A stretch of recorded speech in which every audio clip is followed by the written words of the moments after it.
I think I'll leave the exhibition in its current state for a while.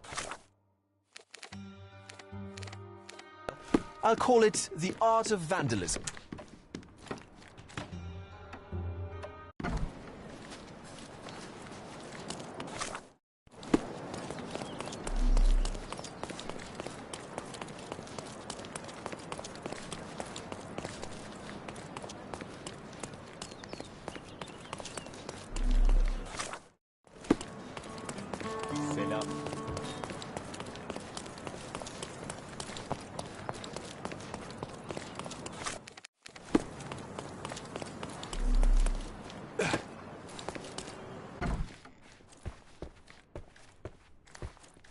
Good luck with your investigation, officer. Good luck with your investigation, officer.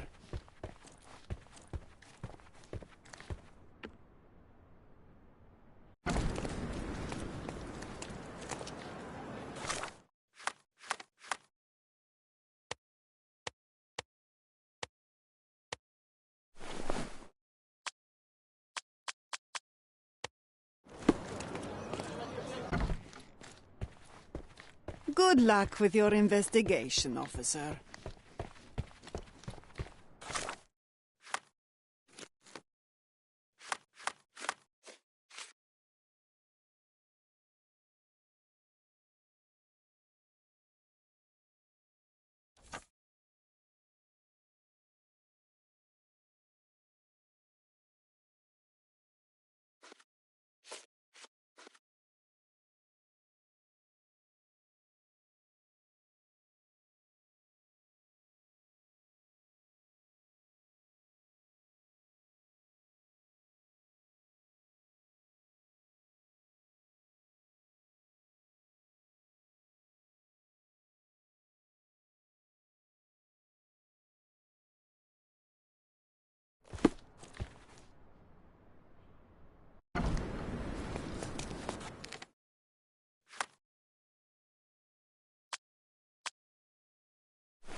Excuse me, just one question. I don't know, but you got me curious. Help me, please. No one listens to us, so why should I listen to you, oofbird?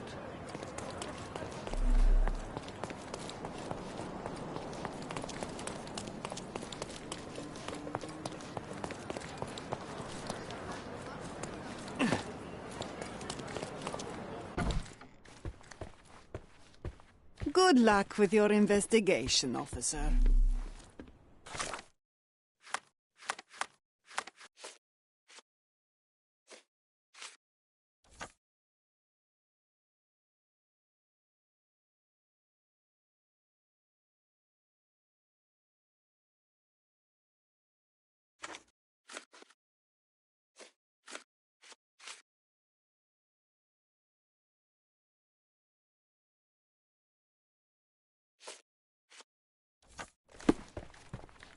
Good luck with your investigation, officer.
Don't miss out on my unique...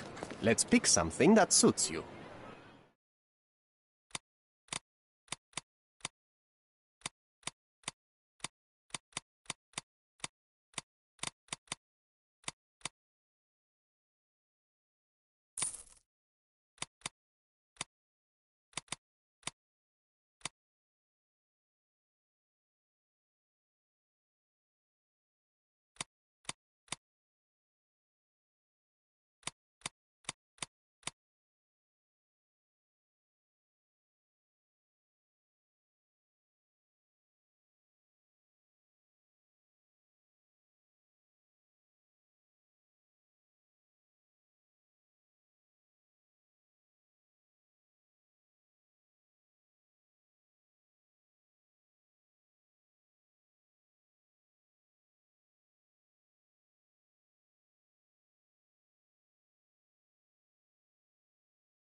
A good choice. A good choice indeed.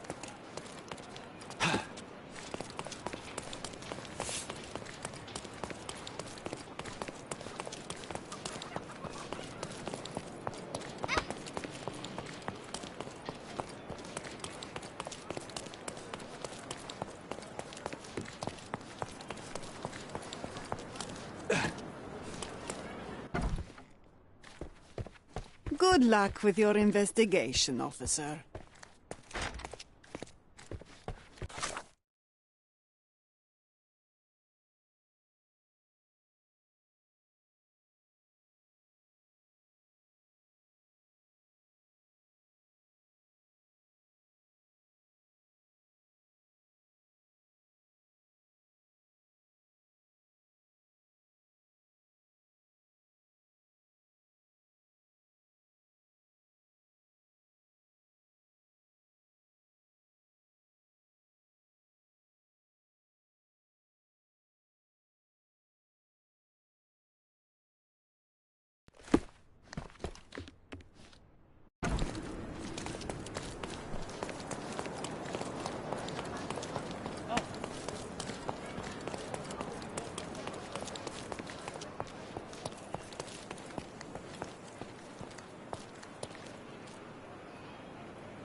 Don't pass by. Well, let's pick something that suits you.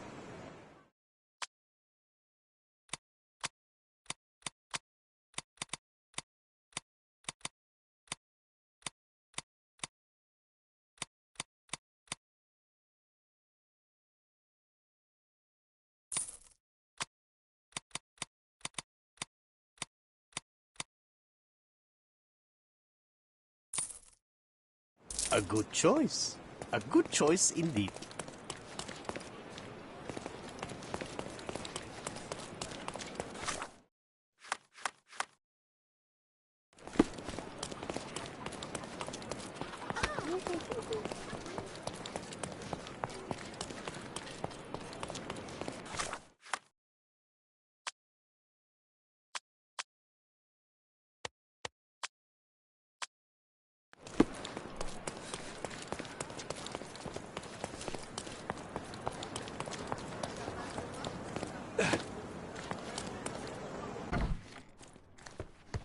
Good luck with your investigation, officer. Good luck with your investigation.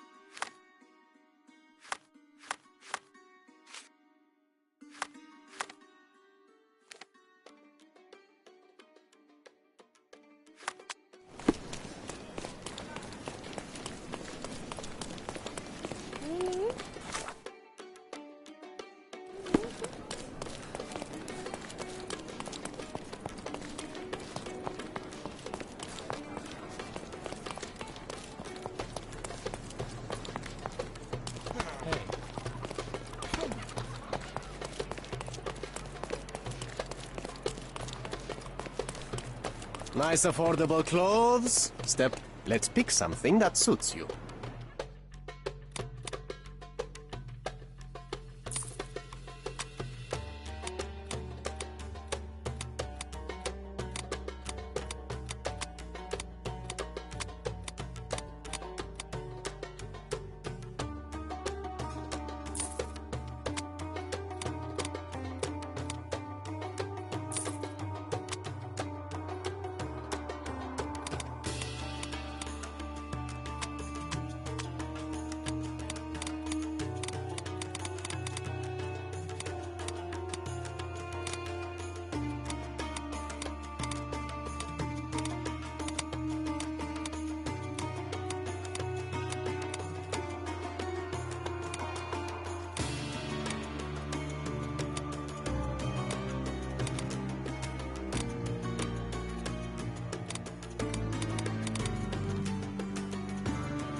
A good choice.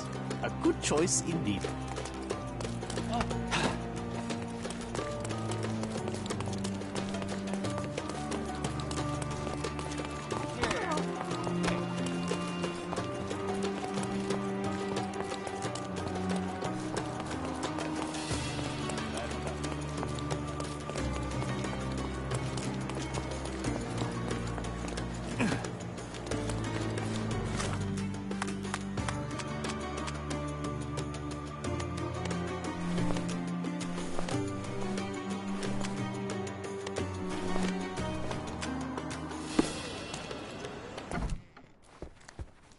Good luck with your investigation, officer.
Sherlock Holmes, isn't it?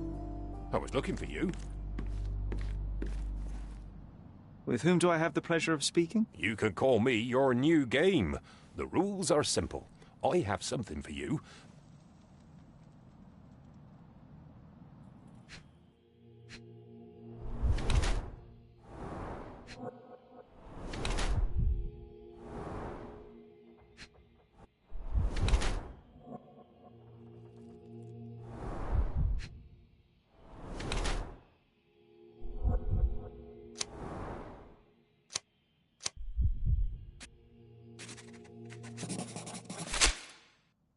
I cannot believe that Mr. Vogel has somehow successfully called my attention to his gallery. You're here with an invitation to visit it, obviously. My word, you are fast, Mr. Holmes. Could you explain how you came to that conclusion? Of course. Explanations are my favourite part of any conversation. Hands without any sign of regular physical activity, in contradiction to one who would most usually wear such a uniform. The paint in your hair is pink. I don't know of any military service that paints their ships pink, unless they have launched a new fashionable fleet. A sailor with the soul of an artist? I would suggest rather a gallery employee disguised as a...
Mr. Holmes, you came. Your man's disguise was easily debunked, Mr. Vogel, but So, this little game of yours, what's it about? What about this intrusion? What happened? Last night... And this locked area downstairs, what exactly was it? Well, this matter is certainly within my wheelhouse.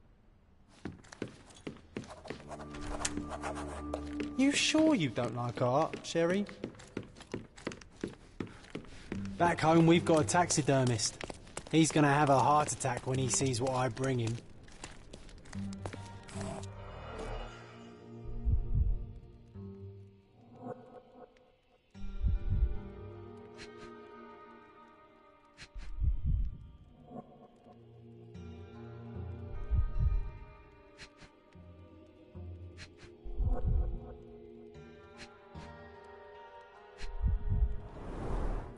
Old, and hasn't been used for a long time.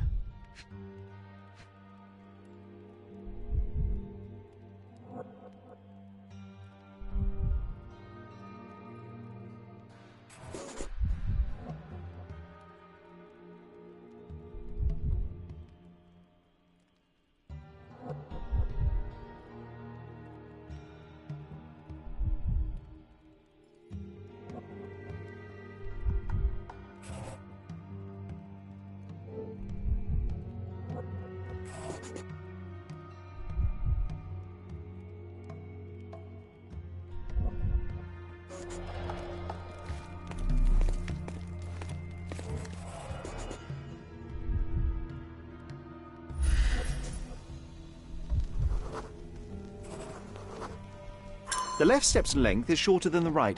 It indicates that the walker was lame. Closed with a metal bolt.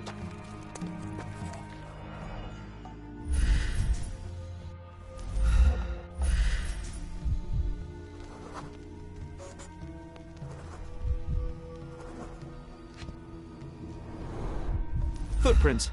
Size 9.5.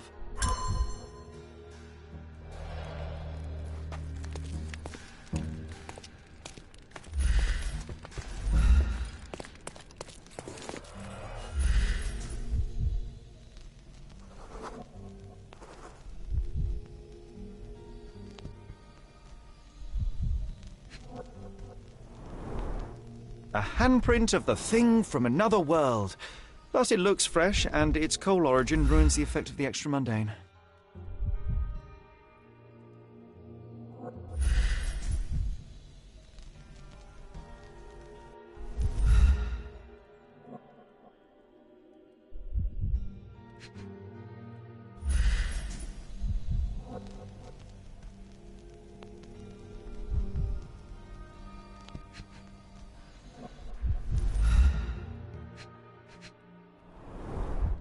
Sherry, how about some company in that dreary chamber of yours? Leave my loneliness unbroken, John. Sodden and mould-ridden. One presumes deliberately. Saturn devouring his sun. A grim composition. Unflinching in its ferocity, yet somehow beautiful. Ugh, sheer vandalism. Only an ignorant person could do such a thing.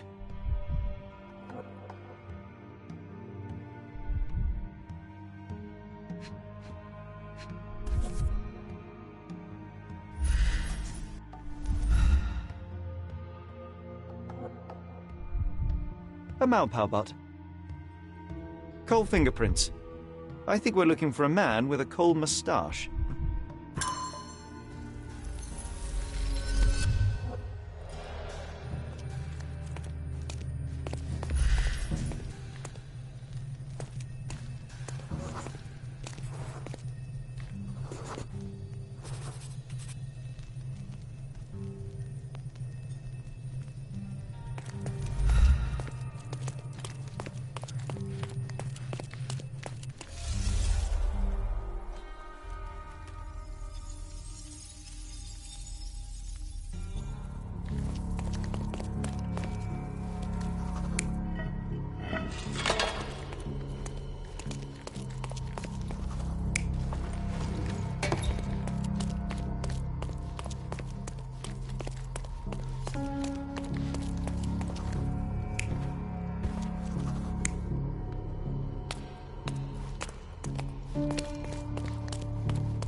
The intruder entered the basement through the coal chute.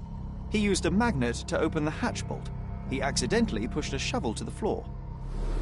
Vogel heard the noise. At the sound of his approaching footsteps, the intruder hid inside the coffin.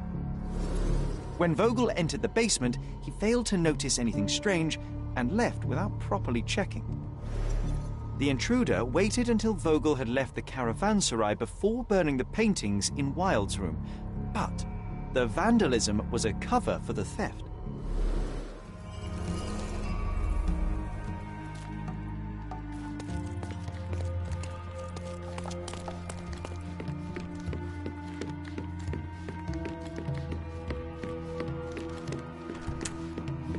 The pieces are not what I expected. What do you think my collection is about? Extravagant paintings have been left to rot in a basement. I don't know. Well, that's absurd. Of course you know. It's your gallery. Mr. Vogel, I have confirmed that the intruder was an average-sized, flexible Malpal smoker with a limp. As it happens, the vandalism was a cover. The true intent was to steal a painting without your knowledge.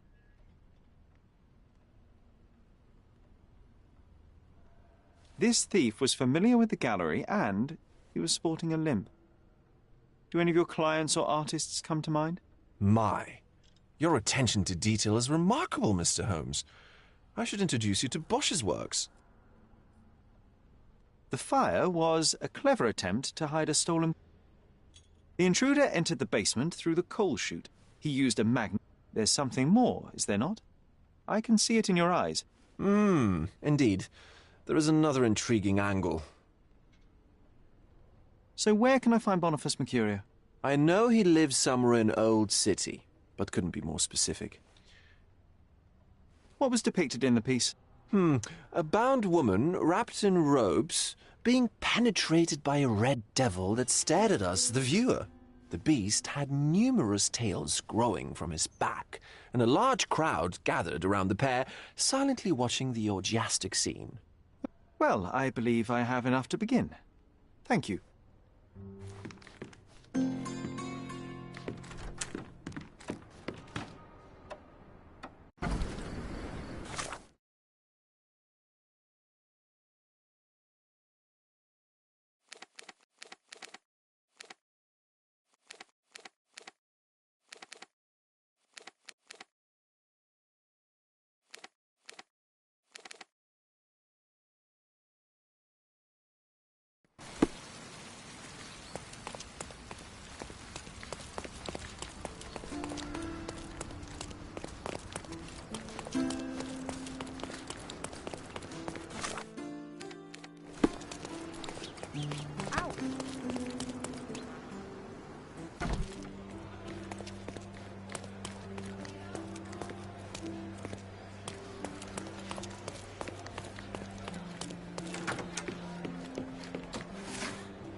Mr. Holmes, I have something for you.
Nice affordable clothes? Step right up. Let's pick something that suits you.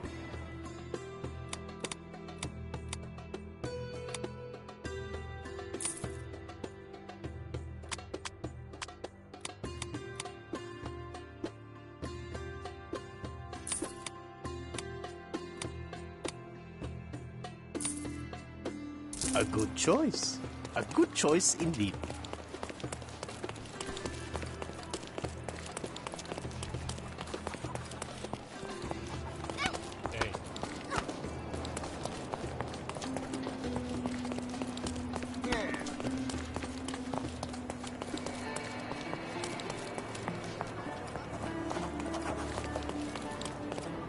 Excuse me, young man. Where do you think you're going?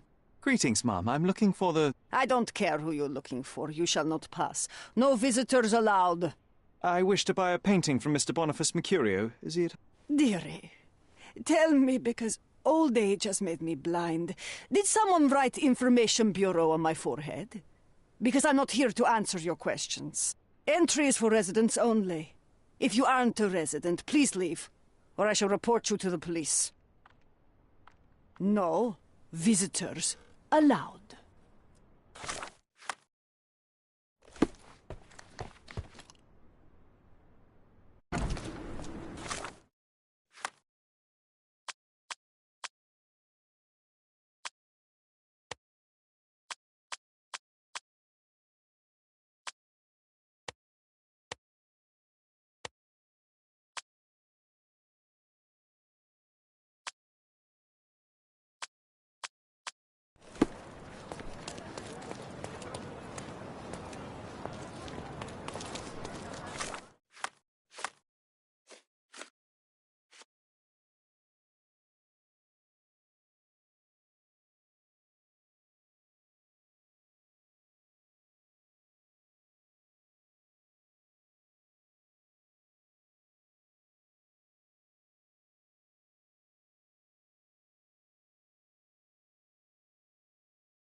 Don't miss out on my... Let's pick something that suits you.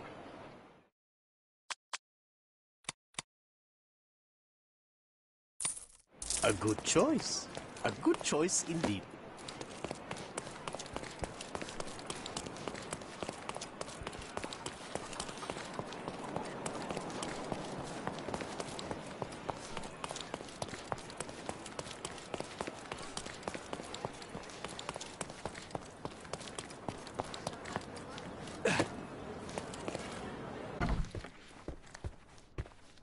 No, visitors.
Mr. Holmes, I see what you're up to.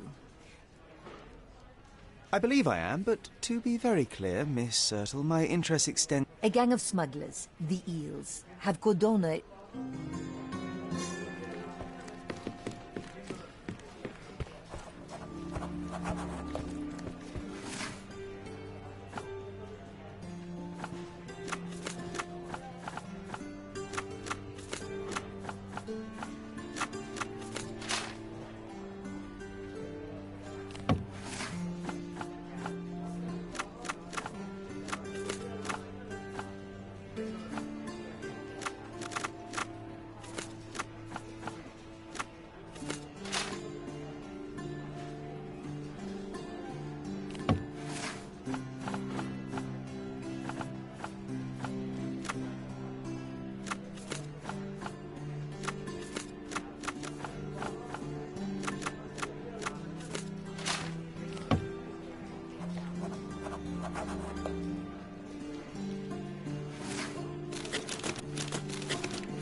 Can I ask you a question?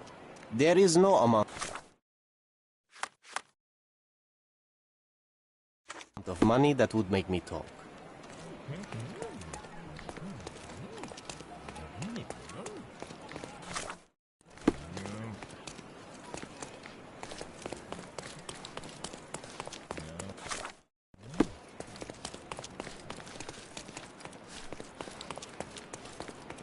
Don't pass by. Welcome. Let's pick some.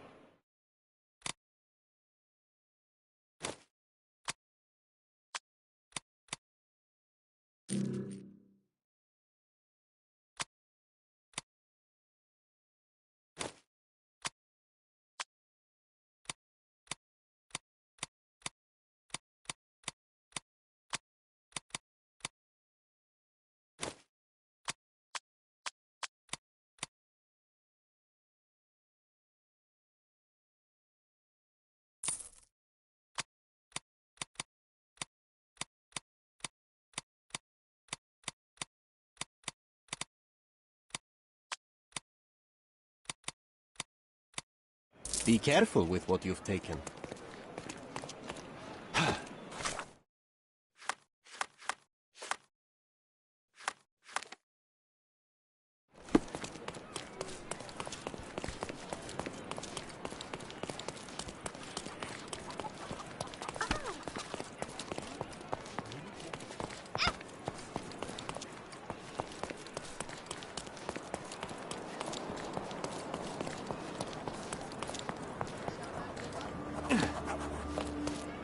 Excuse me, young man. Where do you think you're going? Greetings, ma'am. I'm looking for the... I don't care who you're looking for. You shall not pass. No visitors allowed. I wish to buy a painting from Mr. Boniface Mercurio. Is he at... Dearie, tell me, because old age has made me blind. Did someone write Information Bureau on my forehead?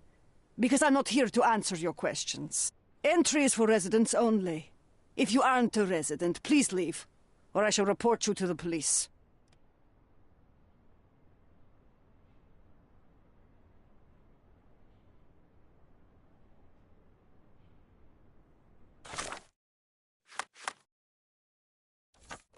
No visitors allowed. No.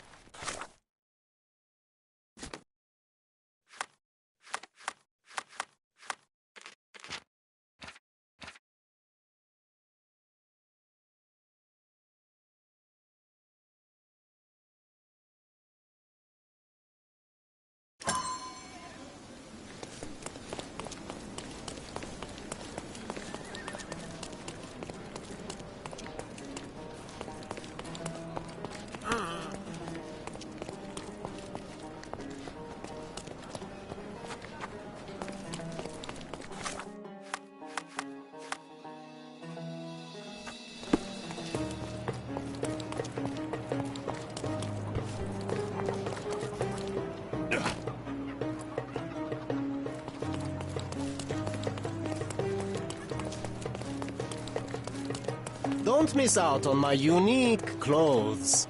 Let's pick something that suits you.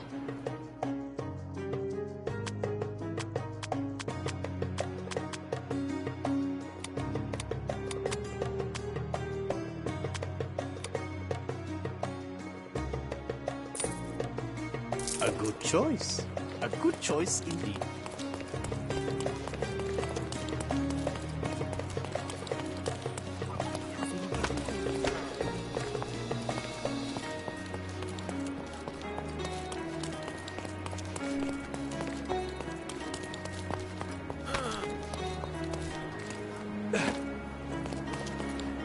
Boniface, sweetie. Is that you? Ah, old age does terrible things to one's sight. I didn't recognize you at first. How are you, ma'am? I'm ashamed to admit that I've lost my key. Do you have a spare? For heaven's sake! How many times will you lose that key of yours? Of course I have a spare. You artists all live in your own little world. Please, accept my thanks. I would rather accept your rent. You promised to pay me several weeks ago, and I'm still waiting. I will pay you, I promise, very soon. You'd better do, my dear. Or else I'll just change the lock. And I won't fall for those cow eyes.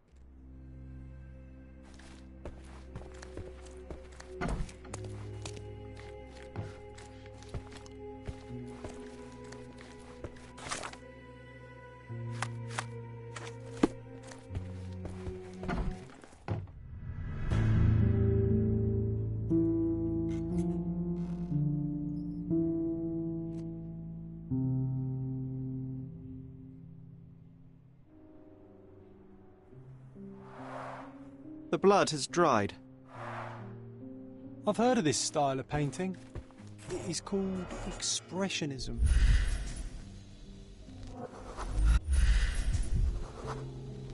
Judging by post-mortem rigidity, the body lay here for 1 or 2 days.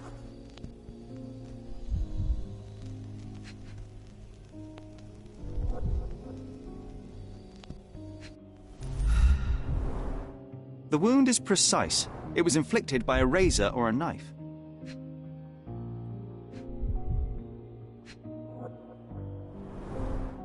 Soaked in blood. It seems as if the puddle of blood was here before the rags.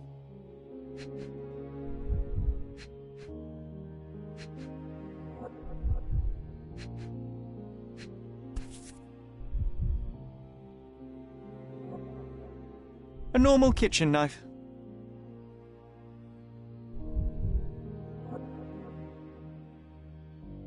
Could be the murder weapon.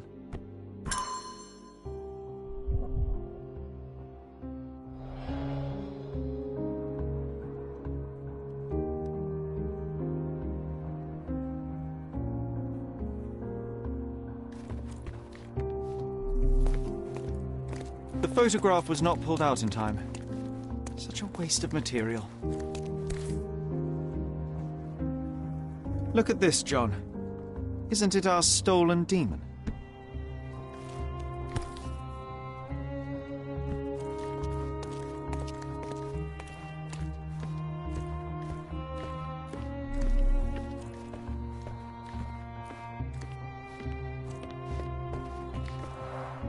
The chest has been searched.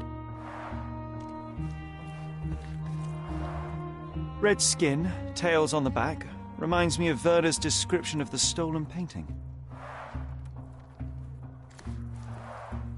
Red skin, tails on the back, reminds me of Werder's description of the stolen painting.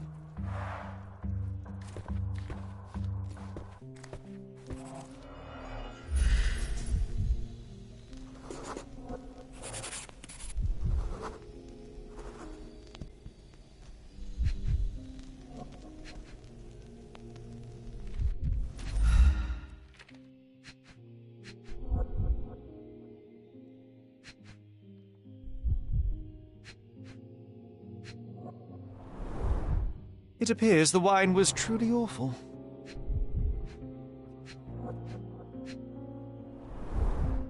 I wonder where he got that fancy camera.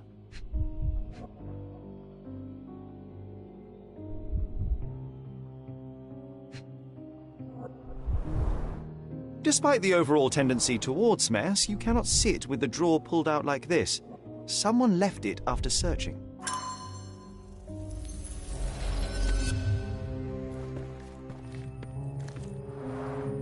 Aunt May whiskey, brandy bucks. Quite a collection he had here.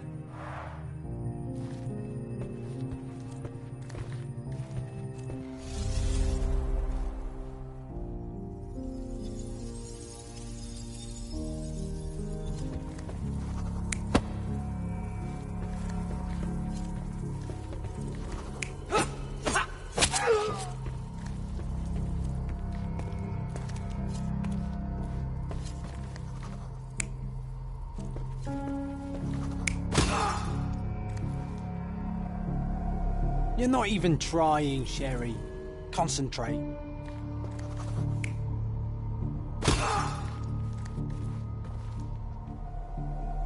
You're not even trying, Sherry. Concentrate.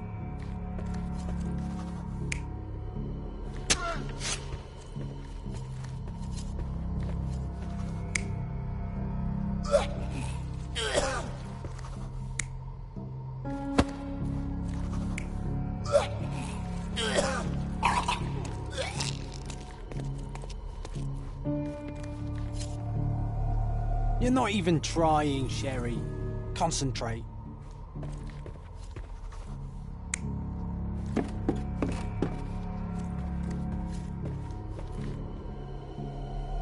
You're not even trying, Sherry. Concentrate.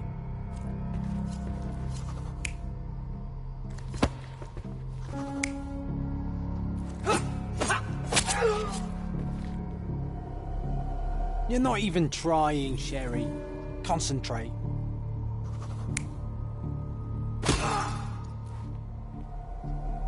You're not even trying, Sherry. Concentrate.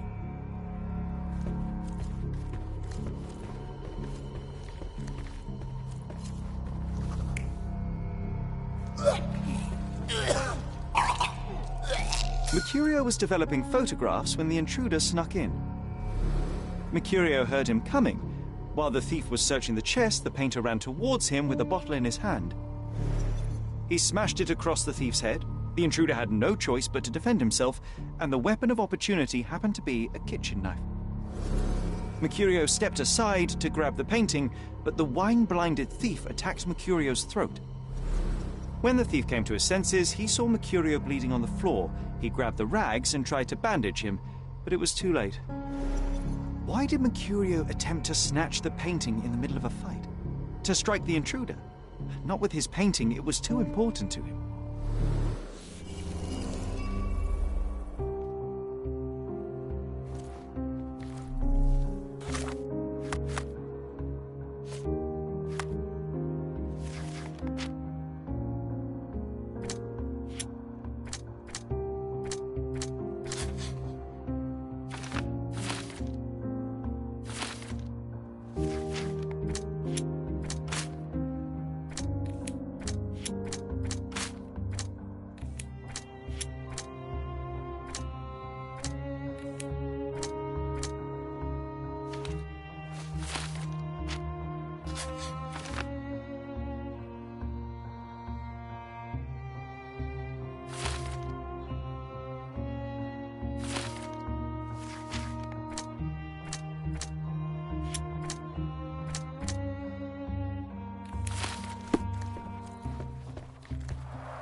Red skin, tails on the back, reminds me of Werder's description of the stolen painting.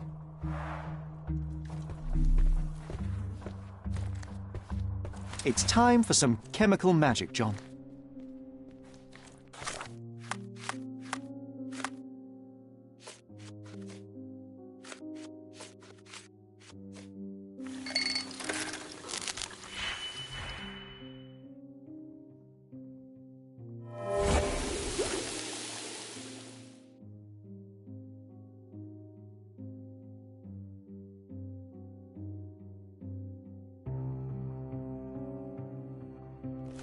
That doesn't look like the painting we need, Sherry. As expected, but that doesn't mean it won't tell us anything. Let's put it on the easel where it belongs.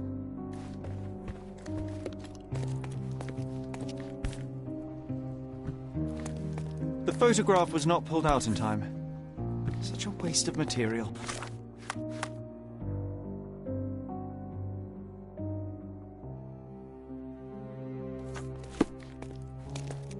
The photograph was not pulled out in time. Look at this, John. Isn't it our stolen demon?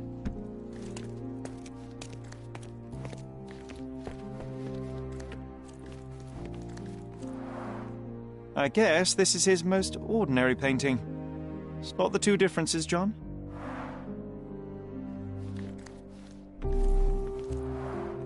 I guess this is his most ordinary painting. Spot the two differences, John? If the intruder didn't take it, the skull should be somewhere here.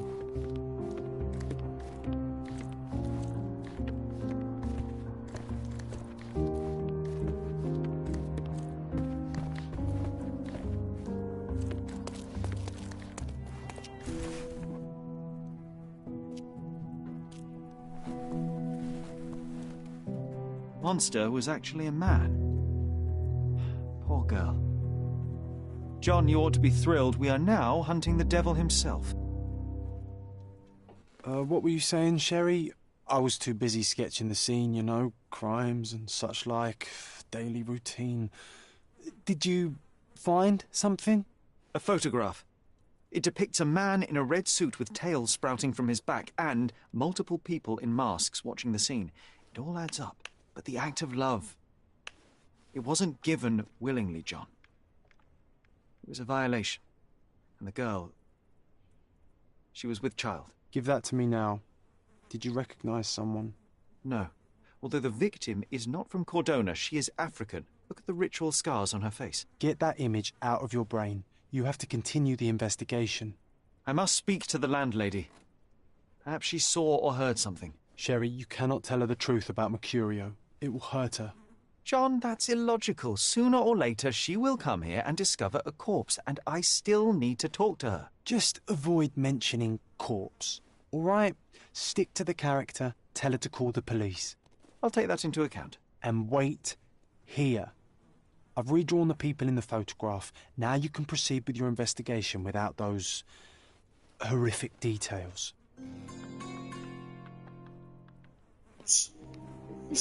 Details.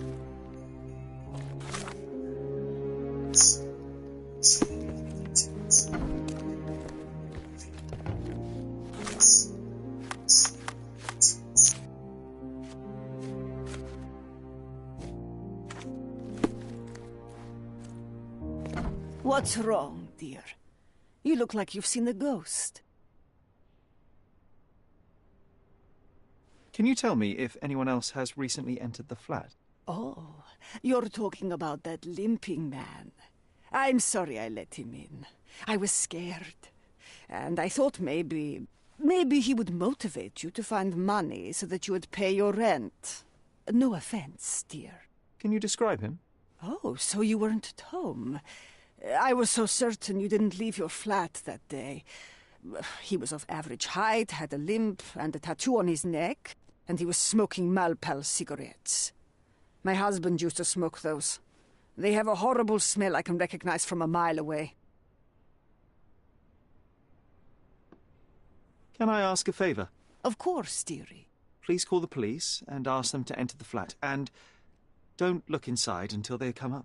What? What trouble have you stepped in this time? It really doesn't matter. Thank you, Mum.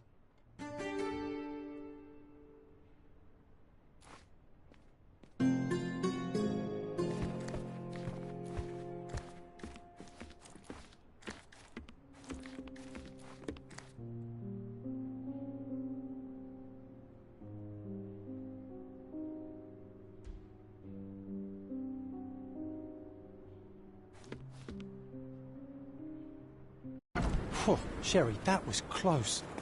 But you did every...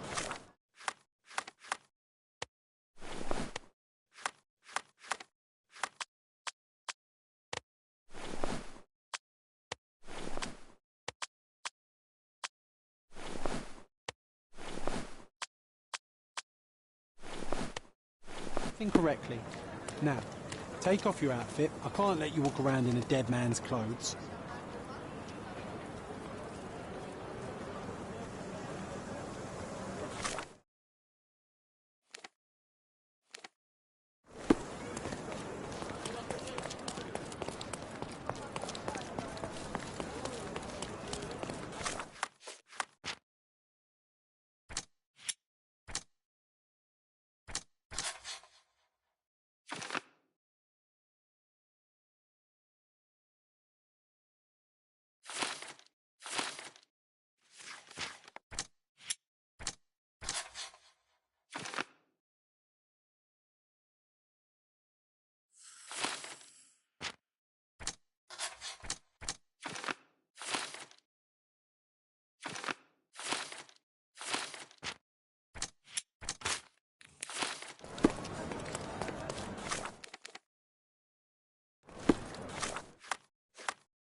I think I'll leave the exhibition in its current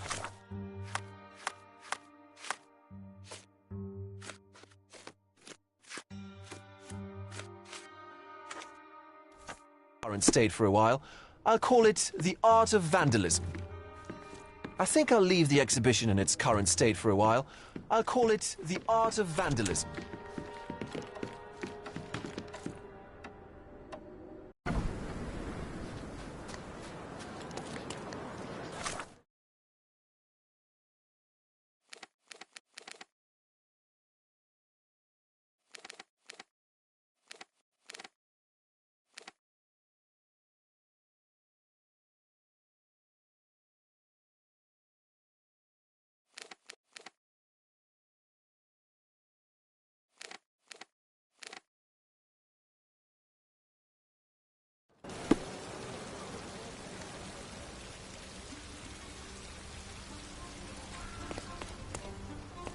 Guests of Cordona, the treasures await you.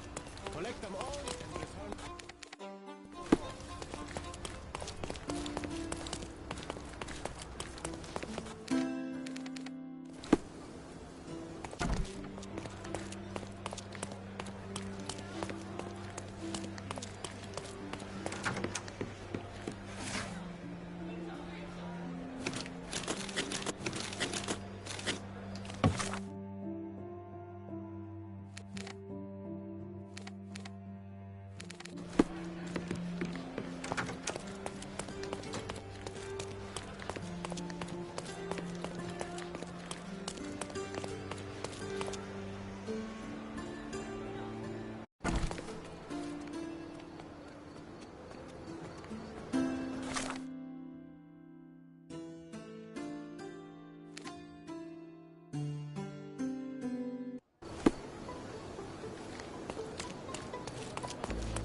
Is this familiar to you? Of course. The streets have the information you seek.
Even been putting up posts.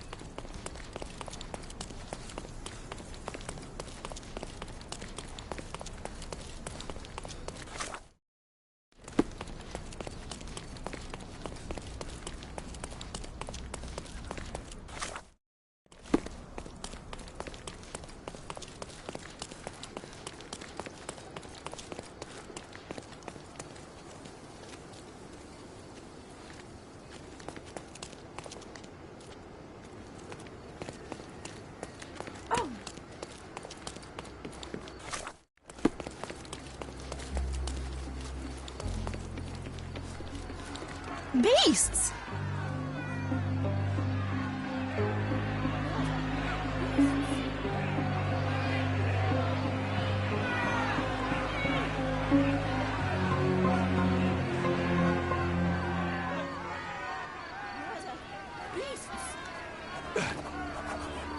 Murderers! They're completely livid. First they come to our land, then they murder our people. Drop them all into the sea! Where do you think you're going? Speak with the chief.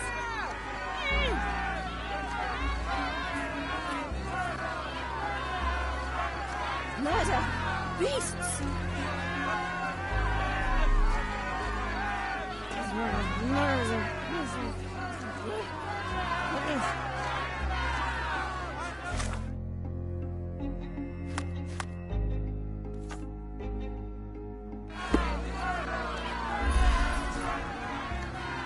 May I ask you something? I can't help you with that, sir. Are you able to help me? A solid question, sir, but I don't have the answer. Everyone's looking at us, Sheriff. You should know you'll be... Sir, this place is off limits to the public. Please state your business or leave, or I shall request that the police escort you out. My name is Sherlock Holmes. I'm a private investigator. I'm looking for a witness for a case. A private investigator? Really? Even so, you're not authorized. I can't let you in. And you are? I'm Ronald Harlow, here to handle the refugee situation on behalf of City Hall. I'm the acting supervisor here, so I have full authority here to ask you to leave, or I shall order the police to detain you for trying to pass the blockade. Please, step back.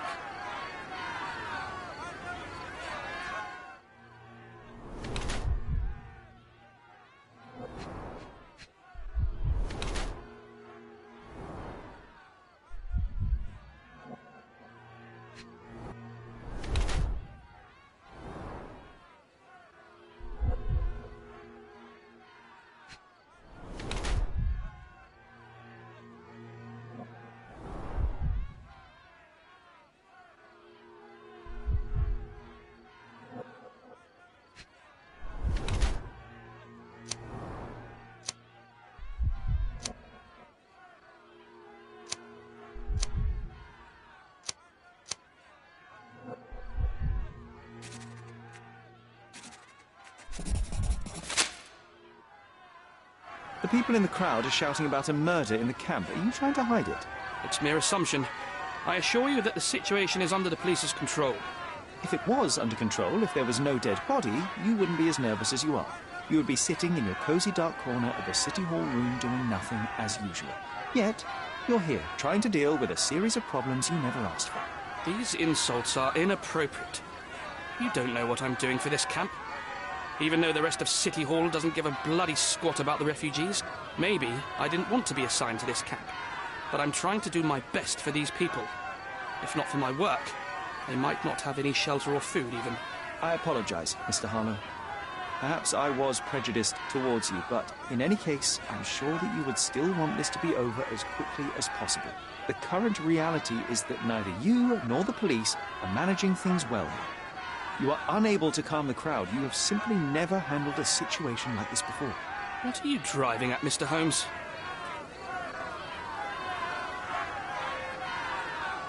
I can help you to handle the situation if you're truly interested in solving things quickly and quietly. And how exactly would you manage that? Simply tell the police that I'm with City Hall and I'm permitted to investigate the scene.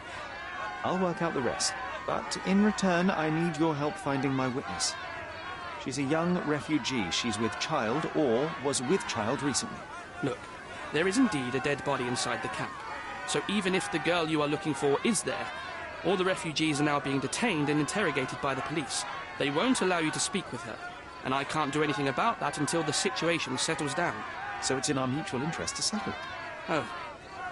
I suppose that things are bad enough that I ought not shy away from help. All right, Mr. Holmes. I'll tell the police to allow you to come inside. Just tell me when you're ready. Mr. Harlow, how did the refugees end up here exactly? Oh, so you're not from around here yourself? I've been away for some time, but I read the papers. Yes, this whole story has been in the papers for almost a year now. They were smuggled to Cordona on a ship from Africa. Smuggled? Then why didn't you deport them? The smugglers managed to sneak them to shore and hide them inside an abandoned warehouse. When the police raided the warehouse and found the refugees there, the ship was already gone. We aren't even certain as to which ship it was. We have busy shipping routes with other colonies these days, you see. So you decided to lock them up under a bridge? There was no other option. We're still trying to work out what to do with them. I only hope we'll find a humane solution and not put them on a raft and float them out to sea.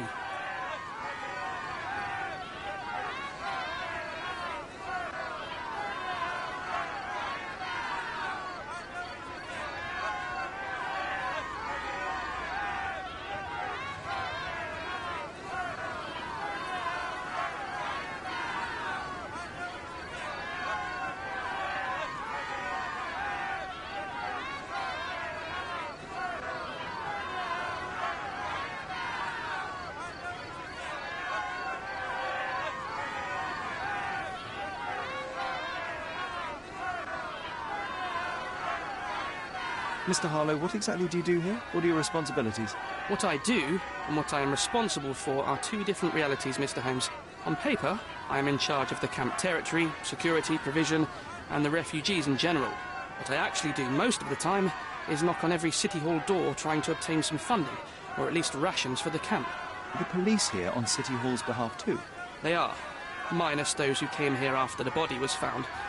The governor won't let the refugees disperse into the island, so there's a significant police presence guarding the camp. Naturally, they answer directly to the police. I have some influence here, but I'm not their direct authority. I'm ready to take a look at the scene. All right.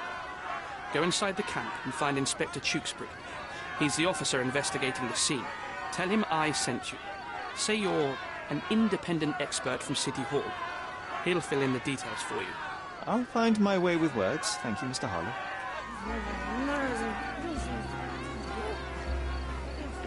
So they keep these refugees under a bridge like proverbial trolls. No wonder the people outside are so disturbed. Who the hell are you? How did you get in here? Mr. Ronald Harlow let me in, sir. I'm Sherlock Holmes, a surveyor of refugee affairs with City Hall. You're Inspector Tewkesbury, I presume? A surveyor? What does that even mean? In short, I've been sent to conduct an extensive report on the incident for the Colonial Office and to assess all the damage inflicted on state property. Got it. Another paperworm sent to count money and get food for archive mold. Go on, look around, but don't make yourself too at home. As if I didn't have enough problems before you appeared. Could you first tell me what happened here? What happened?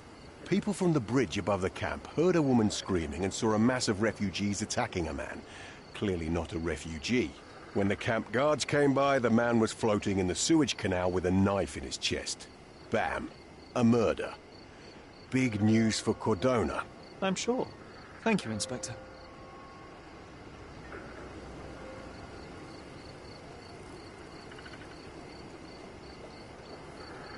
And none of the refugees were harmed? One fellow was cut. He's lying over there near their kitchen. He's in a bad way. You mentioned a woman screaming who attracted the bypassers on the bridge. Was she harmed? No, she's all right, but perhaps the whole debacle started because of her. She started wailing and the refugees stood up for the girl. And where is this young woman now? Back there in the shacks, same as the rest of the refugees. She's been questioned by my men, but she's just some refugee girl. Can't understand much English.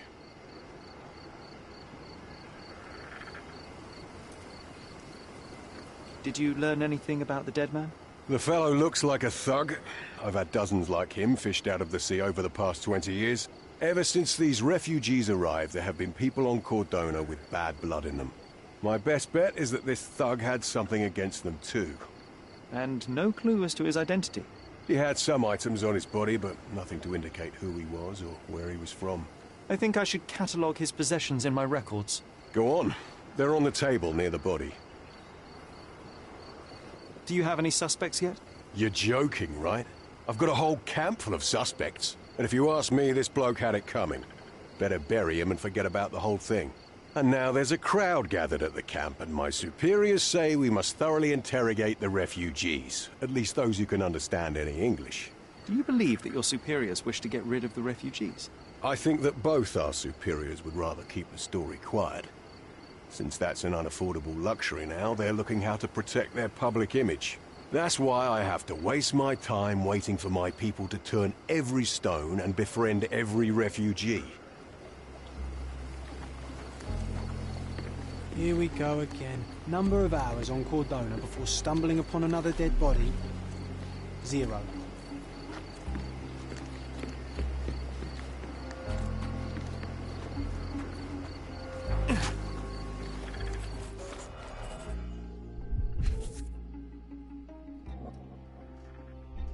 A steel dirk. Sharp. A common accessory among sailors and soldiers.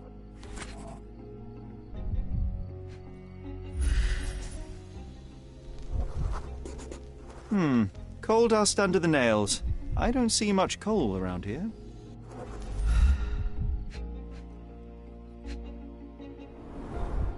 I'd say the blade penetrated upward, however the wound is too messy to be certain. An interesting tattoo. Does it mean something?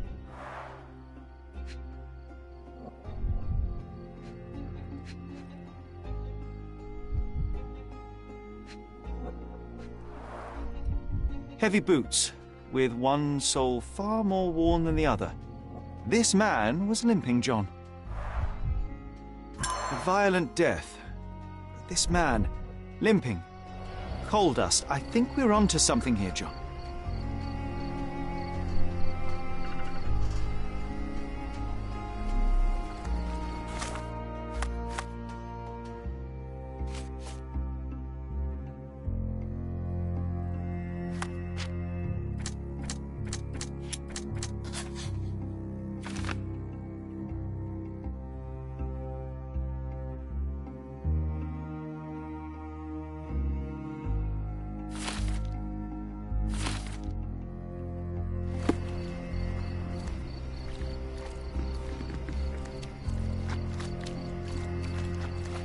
Such a mess. If they find out about it. Sherry, just look at this. Living quarters in a sewer. What kind of a genius bureaucrat came up with this idea?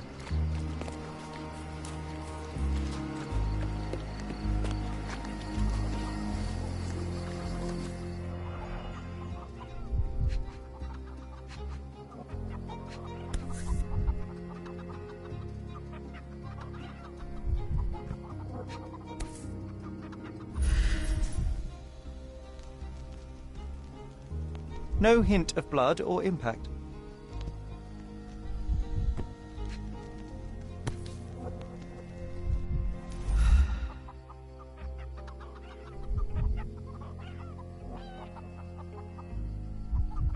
It might have been used as an improvised weapon.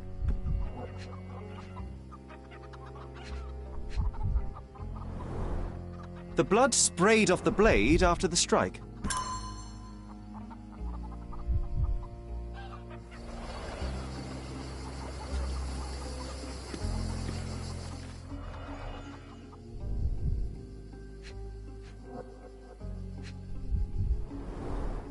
The cut is deep, potentially serious if not treated immediately. He is in shock, feverish and dehydrated. Sherry, you know first aid. Surely you have a duty to help this man. You can't leave him to certain death. I think we can find all we need here in the camp. Let's have a good look around. Someone was dragged against their will.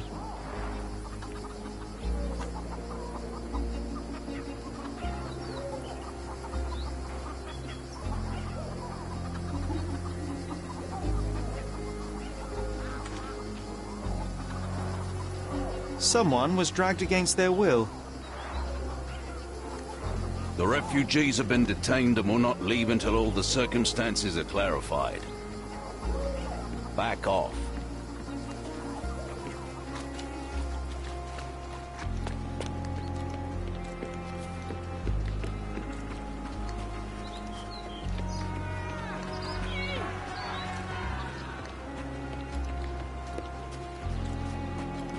I'm busy. Don't you have papers to fill? City Hall lubberheads.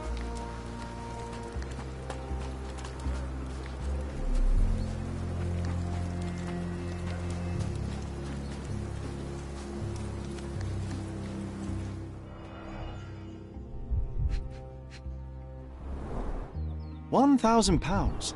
A fair sum, especially considering British currency isn't very common in Cordona. Malpal, soaked with salt water.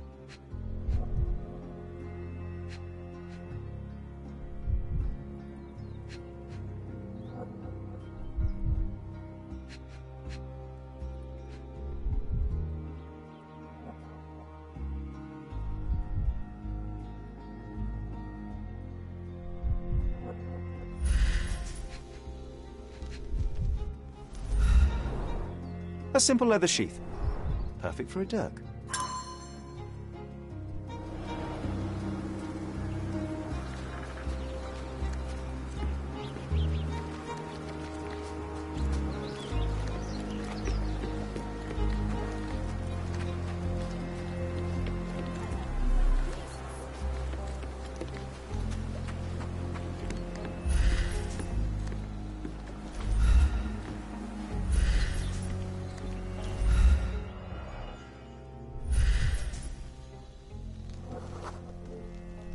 A man's footprint.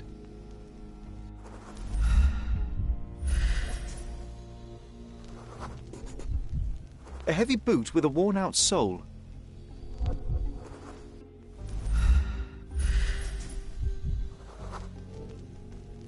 Police boots. Always happy to trample evidence.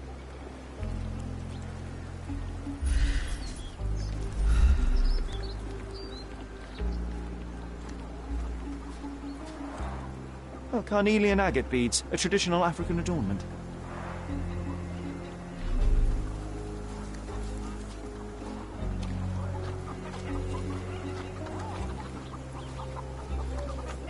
Back off.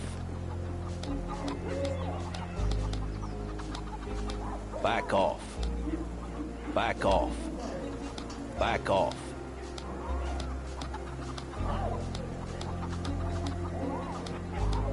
Back off.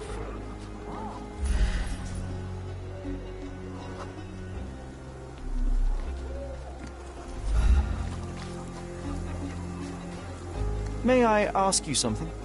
A solid question, sir, but I don't have the answer.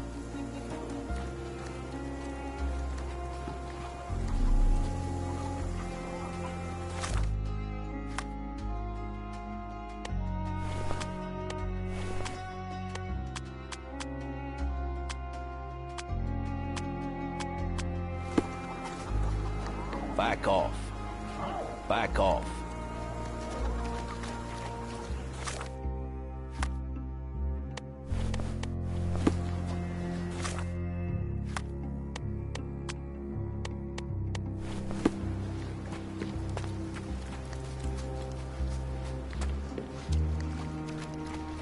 If they find out about the passage, everything will go to hell.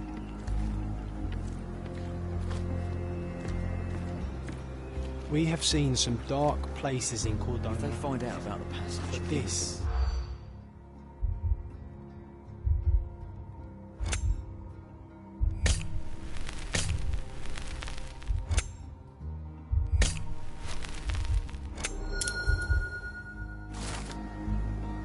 Nobody will know anything if you keep your bloody mouth shut. The coppers smell fishy here, Sherry. Perhaps we should sniff around in the camp a little more thoroughly.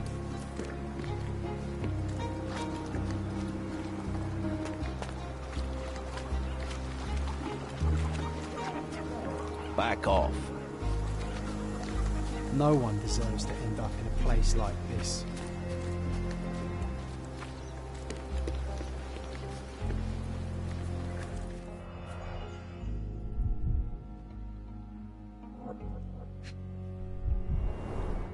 Someone bled profusely here.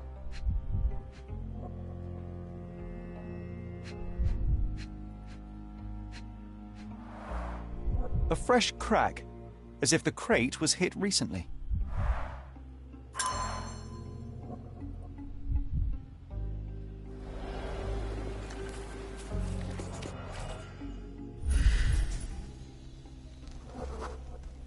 A furrow in the ground. A blood trail leading to or from the canal. Clearly a left handprint here. You know what? I'd like to understand. What? How did our dead man end up inside the camp in the first place?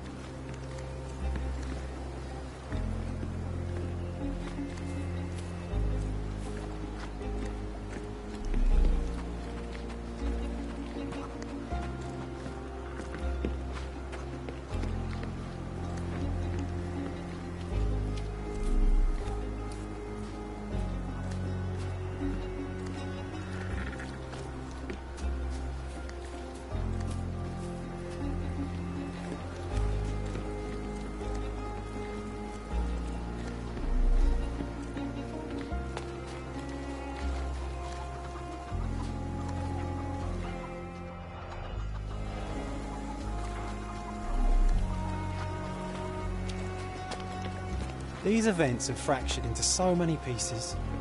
But I know you can collect them all, Sherlock.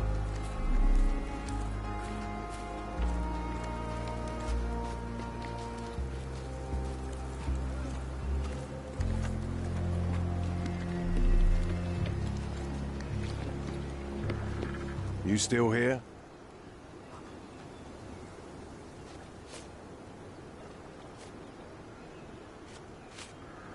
Don't bother someone else with this, son. The guards at the sewers were speaking about taking refugees out of the camp. Do you know anything about this, Inspector? Less than you do, obviously. And this doesn't bother you as an officer of the law? I can neither punish them nor put them on the right track, if that's what you're asking. Maybe your friends at City Hall could do something about it, but I seriously doubt that. To be honest, I'm sick and tired of being frowned on for my uniform. If those fine gentlemen you've eavesdropped on are in some shady business, that's on their heads. I'm busy. Don't you have papers to fill? City Hall lubberheads. Are you able to help me? Nothing I can tell you, sir, but others might know more.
Murder!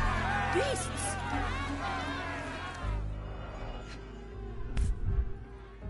A single Malpal butt.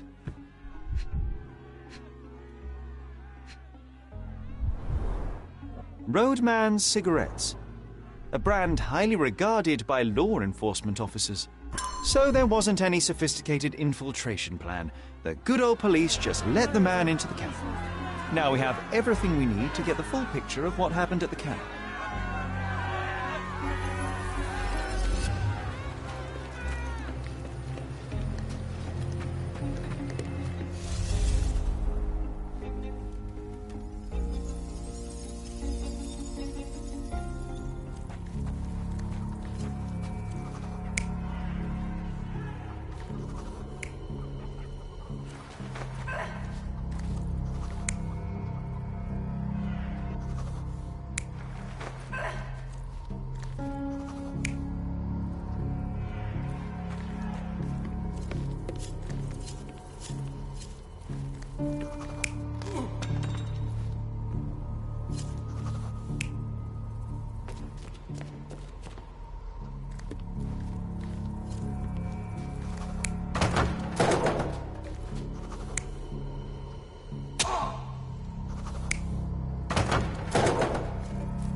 You're not even trying, Sherry.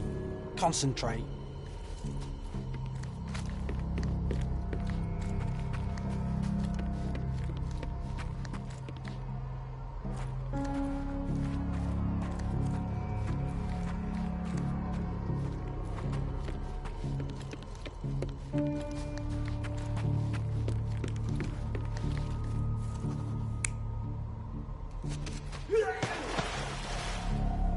You're not even trying, Sherry. Concentrate.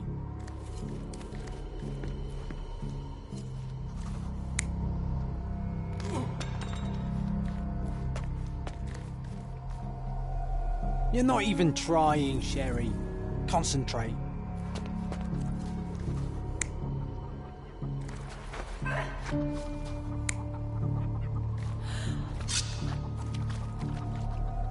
You're not even trying, Sherry. Concentrate.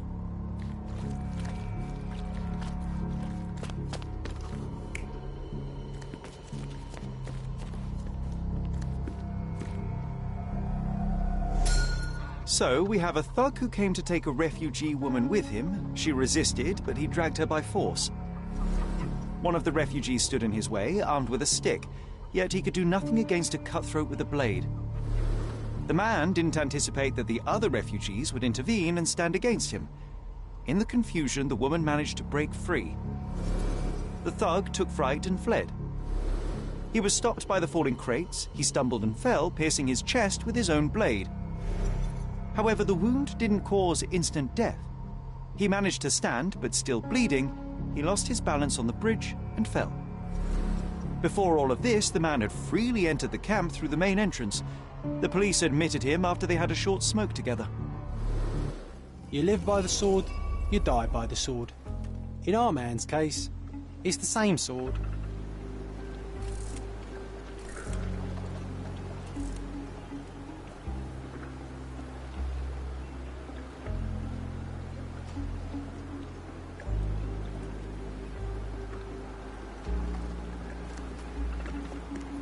You still here?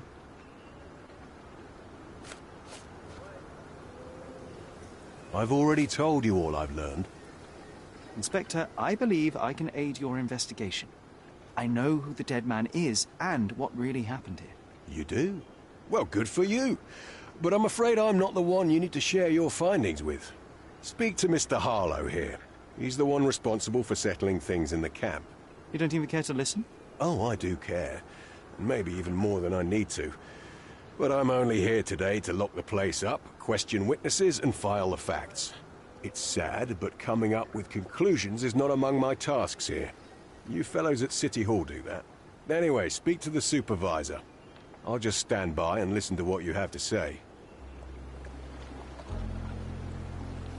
Mr. Harlow, your refugees didn't murder anyone. What? Pray tell me what you've learned. All right, listen carefully. This might solve one problem for you, but will create a few more. Oh, well, that's a great start. The man came to the camp intending to kidnap one of your refugees, a woman. What he didn't expect was that the refugees would stand up to protect the woman. A brawl had broken out. In the chaos of it, the man stumbled over those crates and fell on his own blade. How do you know he fell on his own blade? The wound in his chest was inflicted from an unusual angle. It was not an offensive stab, shall we say. The refugees didn't touch him. And judging by the blood at the scene, the intruder managed to raise himself but was unable to walk very far. He ultimately fell into the canal. But how did he sneak into the camp? Why didn't the police see him? And this is where your new problems emerge, Mr. Harlow. What do you mean? You're not a dull-witted man. You know what I mean. There is no feasible way to get into the camp without the police guards knowing of it. The pile of mess I had to sort out has just become bigger, but somehow that doesn't surprise me. Anyway, I thank you for your help, Mr. Holmes. I'll take it from here. Meanwhile, I'll make sure the police aren't detaining the refugees any longer. You can go back in and look for your witness. You think one small clock can make any difference in this place? Who knows, John? Just one ill-fitting cog could make the whole machine crumble.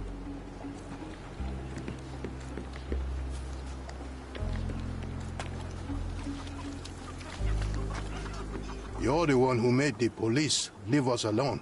I proved to them that your people didn't kill that man. What's in it for you? You need something from us. Yes, I do. I need to speak with the girl drawn here. The dead man came for her too. He wanted to take the girl away, but we won't allow her to be hurt again. What do you want from Nayla? Nayla.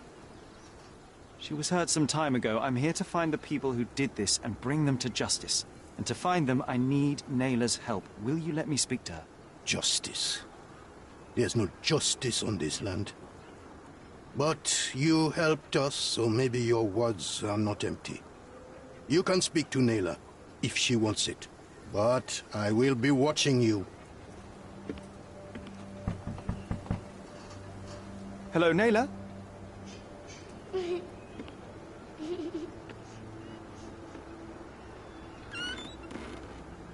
My name is Sherlock. I know someone hurt you. I am here to help. I'm trying to find the people involved and bring them to justice. Please. There is a photograph, and I'm sorry, it is terrible, but I simply must ask. Where did this happen? What can you tell me about these people? Christ, Sherlock. Naylor, I'm sorry. I'm not very good at this. You come here for me, but you are rude and cruel and condescending. A cross. The man had this cross. Now go away. Leave us be. I do not need another white man's help.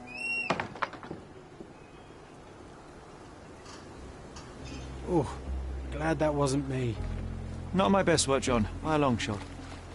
Naylor doesn't want us meddling. I'm starting to wonder what this all achieves.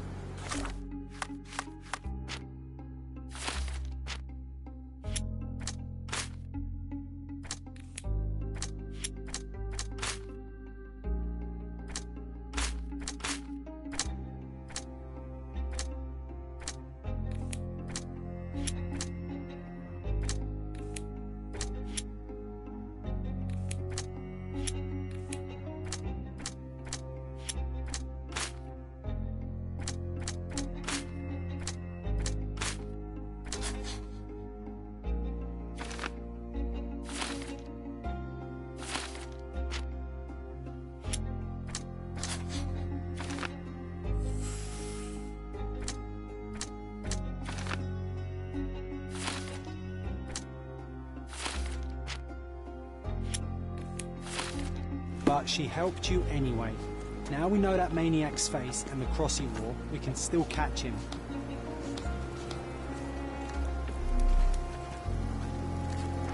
Excuse me, just one question. Sorry. We don't see much here.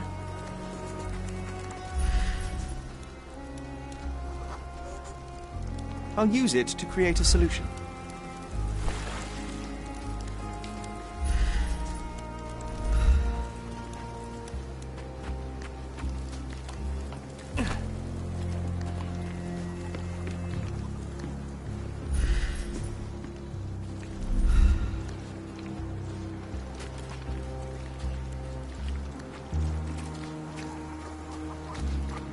Thank you for helping us.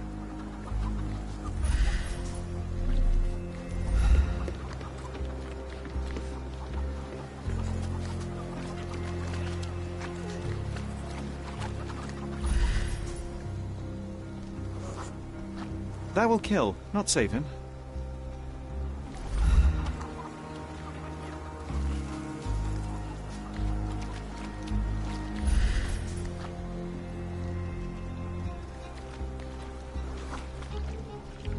It won't do any good.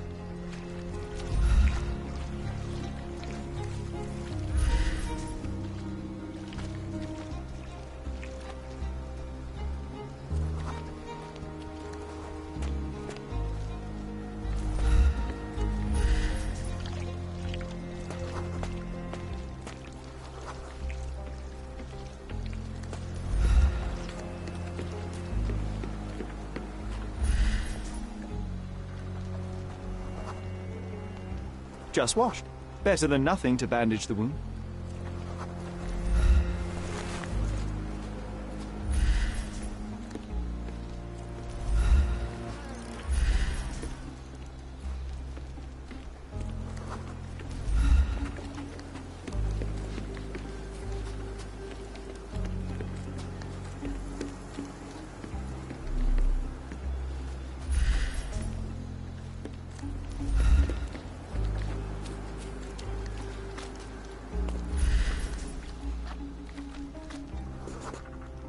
I can use this to stop the infection from spreading.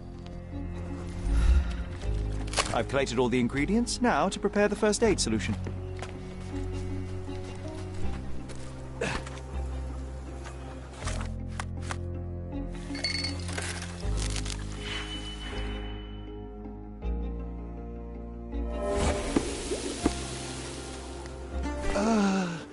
Thank you. This should make you feel better, my friend. Now remain lying down and drink as much water as you can. Well done, Sherry. At least he won't die from the infection.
He's even been putting up posters.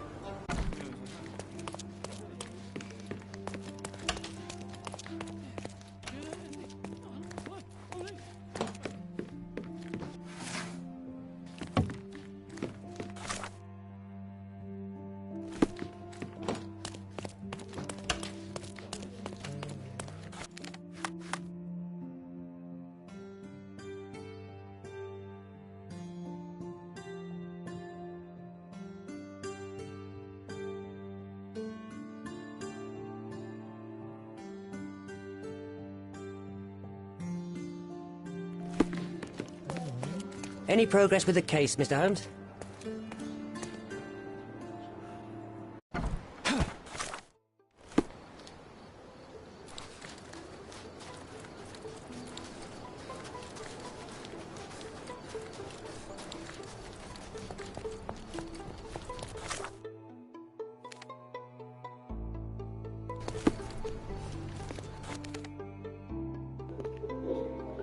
I was just under the map. I don't know how to.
guests of Cordona, the treasures await you. Collect them all and return for more.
Have you found anything helpful?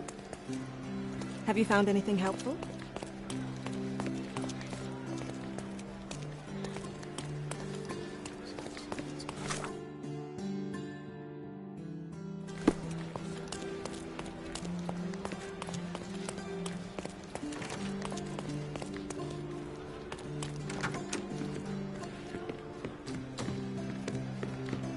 If you're here on matters of signing up for military service, come back tomorrow. Our department needs to straighten out some business.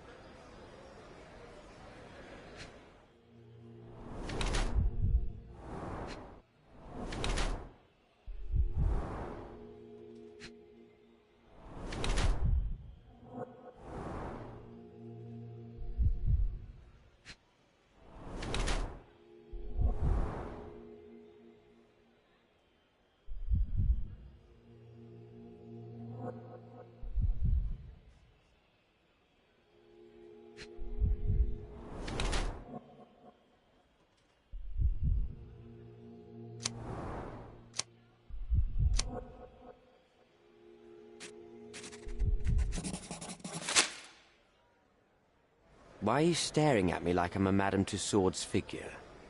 Didn't you hear what I just said? On my way here, I was wondering whether you might regret what you did. I tried my best to retain at least a shred of faith in humanity. I had hoped that you would hear her scream, see her face in your dreams, or at least once ask yourself how Naylor might feel. Who? Neither of my hopes were fulfilled. Why are you here? Do you recognize this man? We definitely look alike. But you have the wrong person. Really? Then you won't mind if I pass this along to the newspaper? All right. All right. Is this about money, as you said in the letter? What kind of sum are we talking about? I've never written a single word to you. Bribery, not my style. So, that letter, it wasn't from you? Well, it appears that more and more people in the city are finding out about your despicable hobby, doesn't it? You're in the clutches of justice, and very soon they will squeeze you.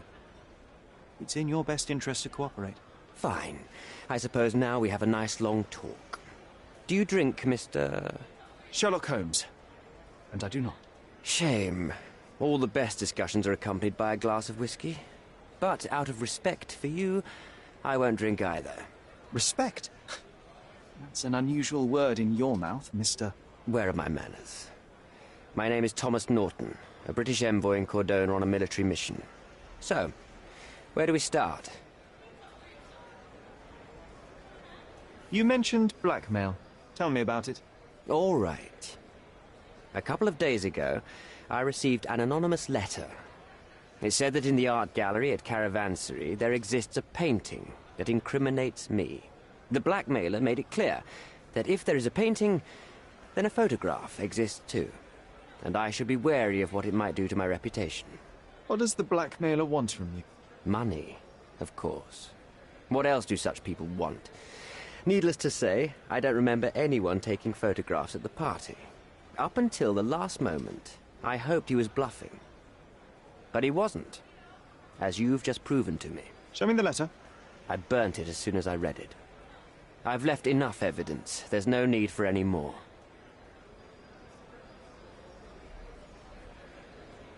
The painting that depicted you in the image of the devil was stolen by a mercenary. Did you have anything to do with it? I might be a rotten person, sir, but hiring criminals for illicit purposes is not in my daily schedule. And buying the painting in an attempt to hide the crime, is that on your daily schedule? What would you do in my situation? I would never put myself in such a situation. You're young. I could never have imagined myself in my current position. Yet, here I am in front of you. We all make mistakes, Mr. Holmes. And I'm no exception. So, let's return to the beginning. What happened at the party? I vaguely remember that night. As usual at such parties, you meet people, you talk with them, they invite you to spend some time alone with them. What can I say? I got myself mixed up with the wrong company, and somebody must have mixed some psychoactive substance in my drink. After that, it's all blurry. I completely lost my sanity. I made a terrible mistake which I regret deeply. You don't say. Do refugee girls often appear on the menu at those types of parties? It's rather rare.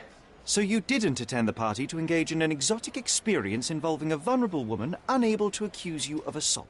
I would never have planned such a terrible thing. What happened was just bad circumstance.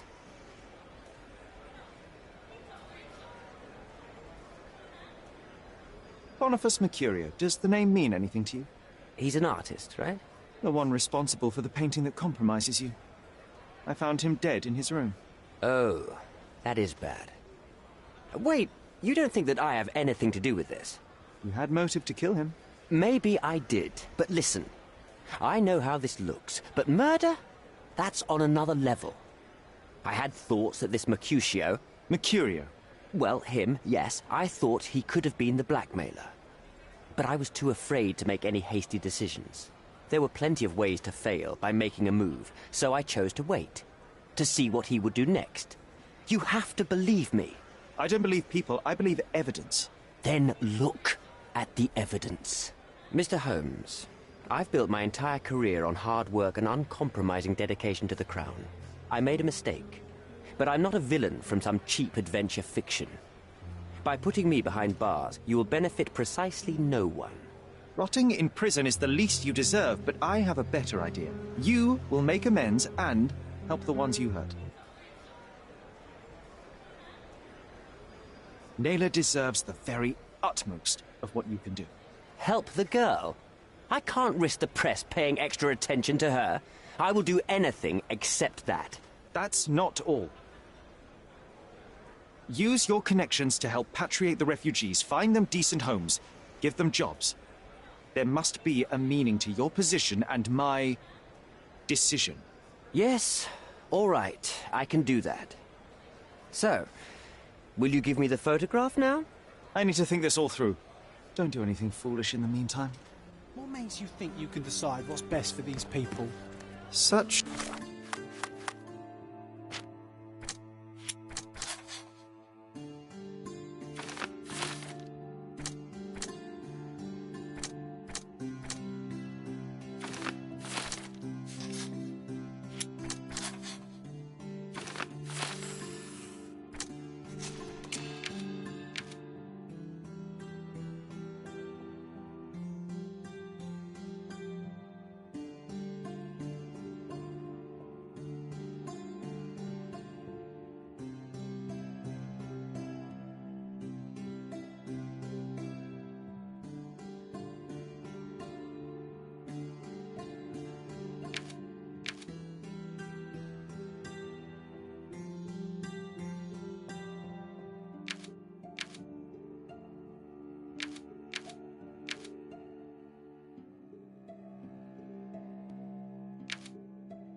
is the arrogance of British imperialism. I take your point. Have you thought it all through? Not yet.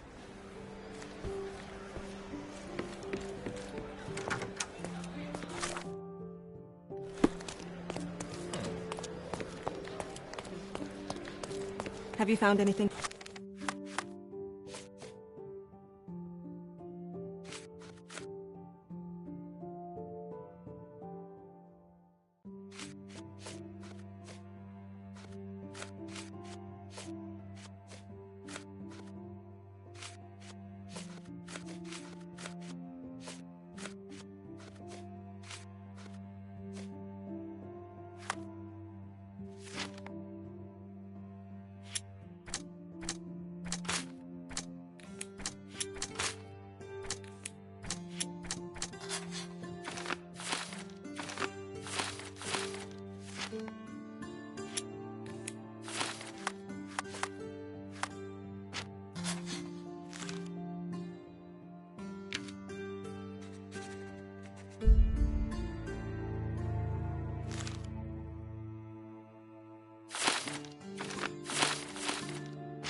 Helpful?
Any progress with the case, Mr. Holmes?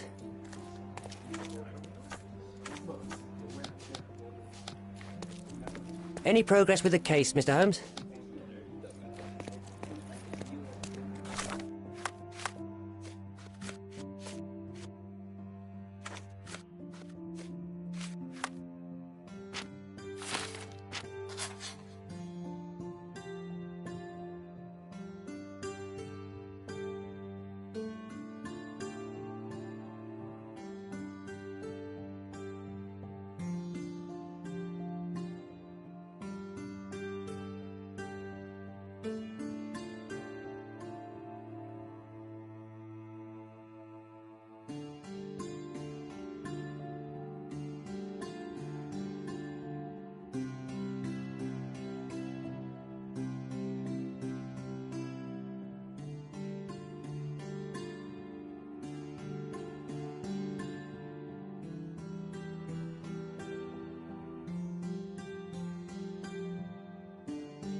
Treasure maps from the governor.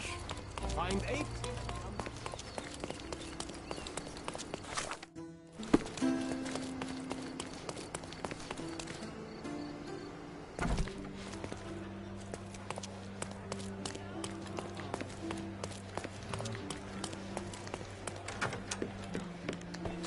Have you thought it all through?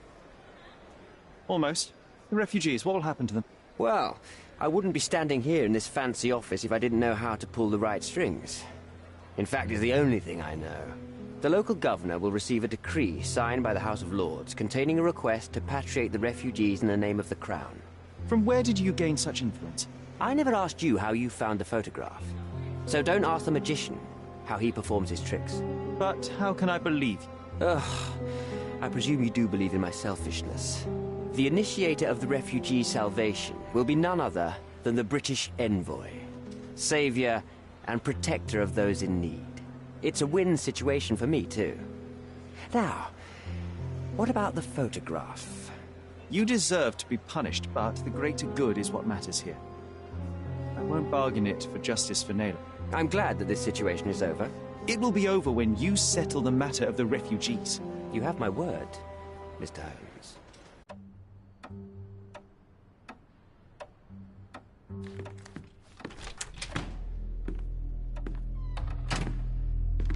Mr. Holmes, you've returned. Have you uncovered anything new about the theft?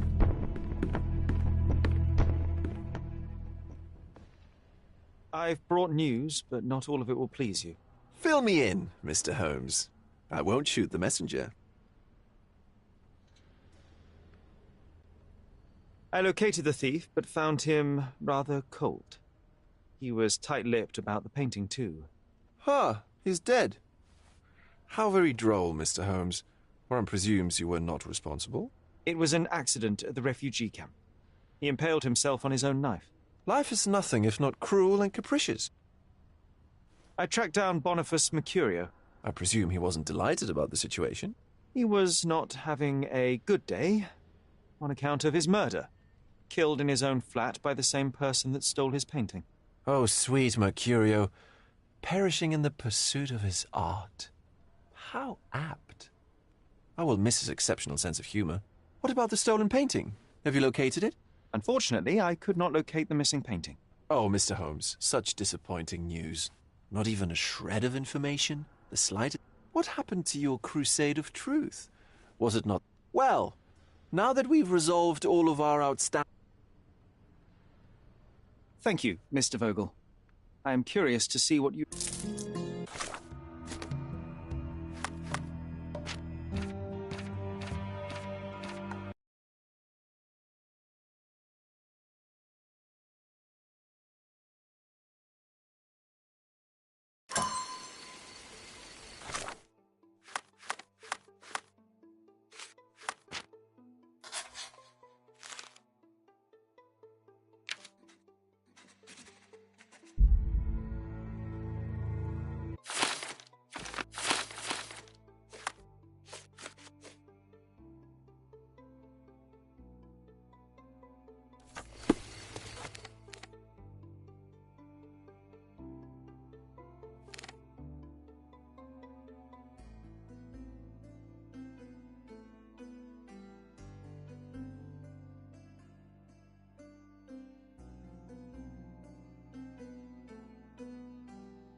Did you hear another sailor?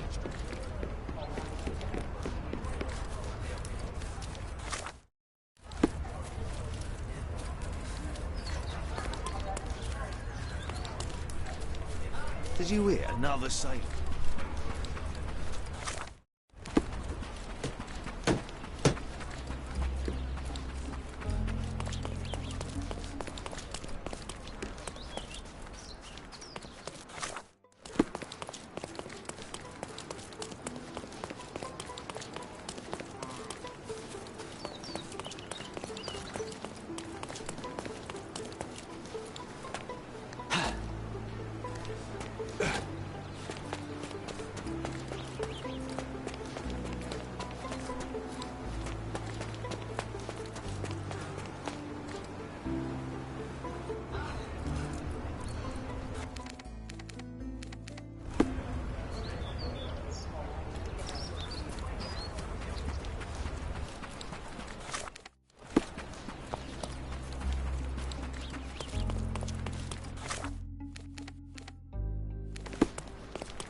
Did you hear another sailor?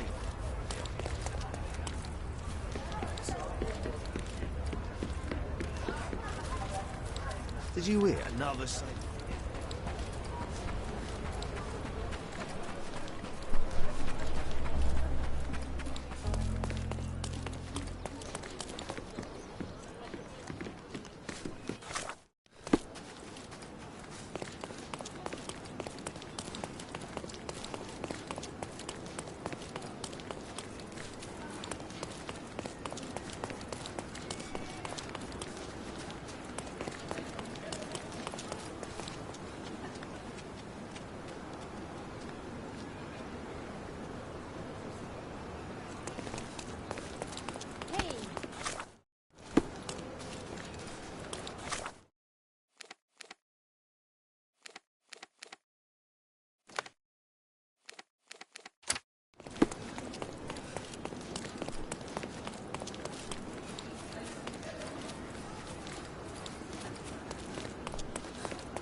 I owe you a lot, Mr. Holmes.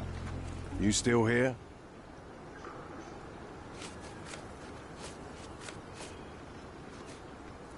The intruder has a most peculiar tattoo on his neck, 2 lines and a point. Do you know anything about it?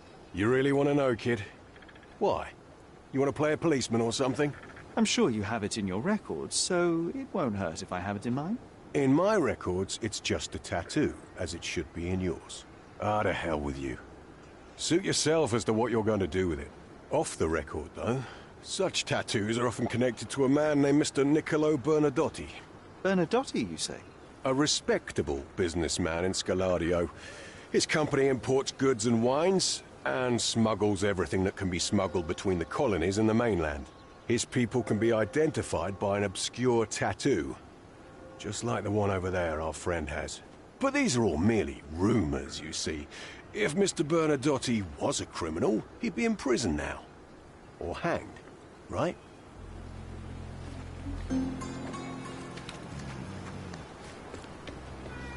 Sherry, wait.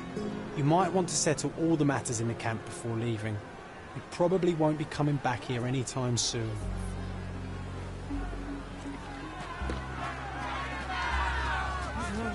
It's a shame we didn't learn more about that scheme the guards were talking about. The corruption in Cordona flourishes once more. We simply don't have time for this, John. We need to proceed with the case.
seems they're not expecting guests.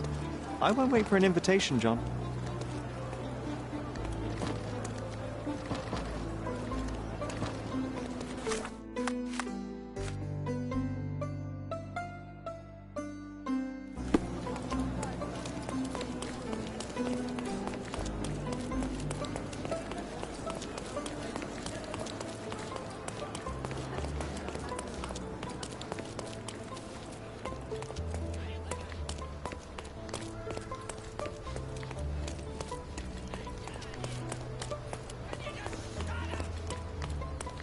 These workers don't look like your average Cordona folk. They're refugees. That's our way in, Sherry.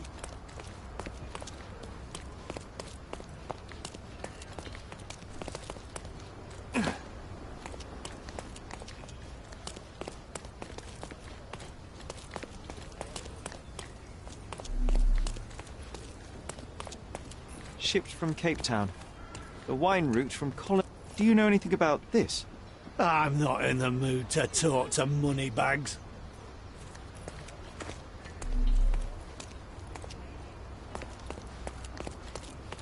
An essential remedy against sea scourge on any ship. So many goods here. Let's find something illegal. This earthenware came a long way from the Staffordshire potteries.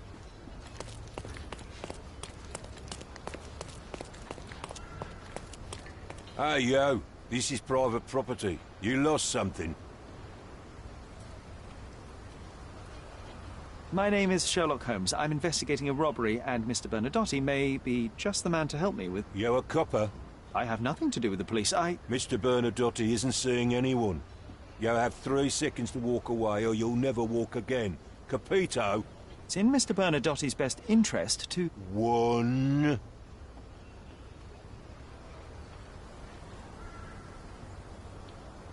Listen, the man Bernadotte sent to... So...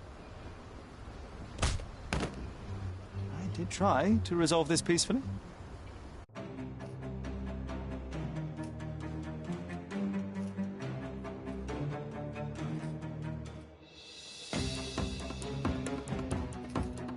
I'm coming.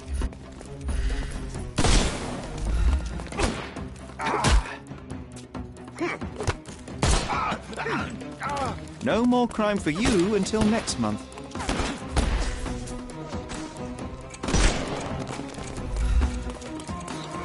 I couldn't miss the party. Take a rest, my friend. I'm coming for you.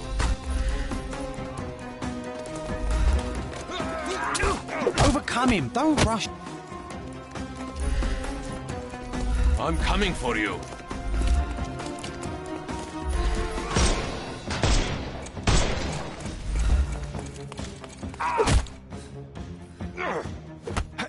The snuff's ready. No more crime for you until next month. Give him the pepper snuff. Don't bother moving. The snuff's ready.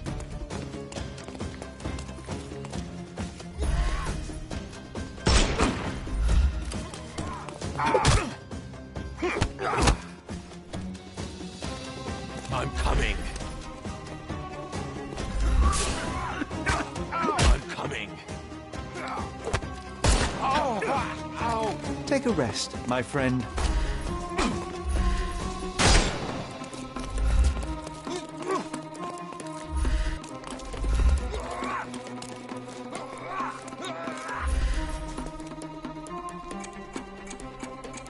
Not that easy.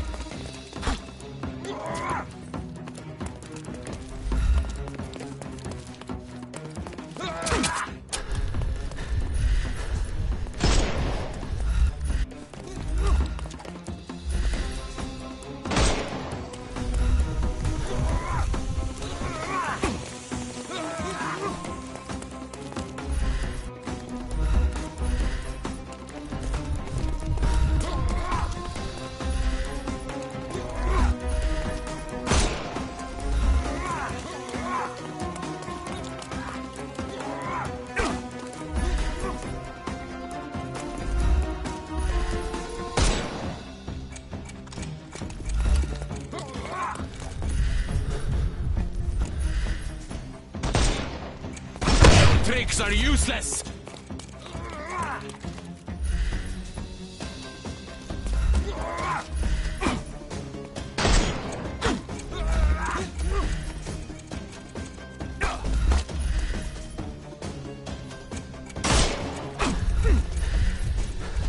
We can overcome the brute now.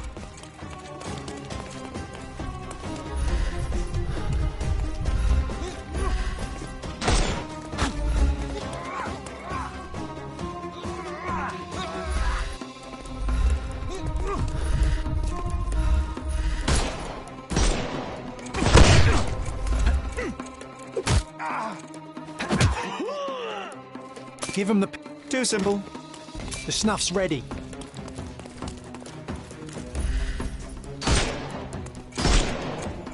He's all yours now. Go for it.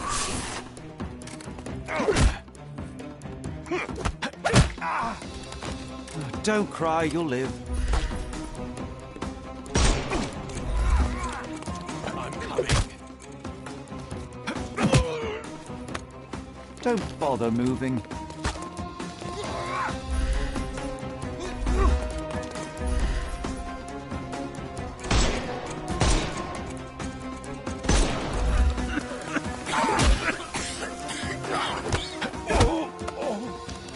Don't cry. Give him the pepper snuff.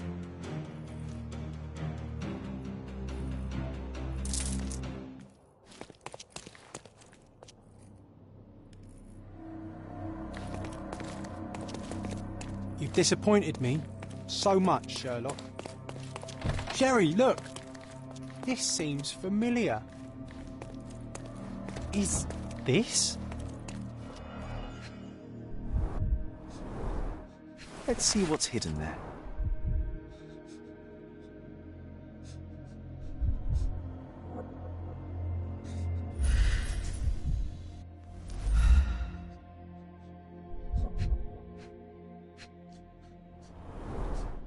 Vogel's stolen painting. Isn't it curious how it developed into a much more interesting case?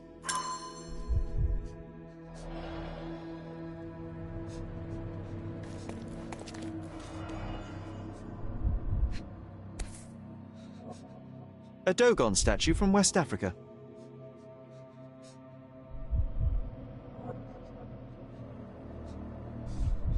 A century old at least.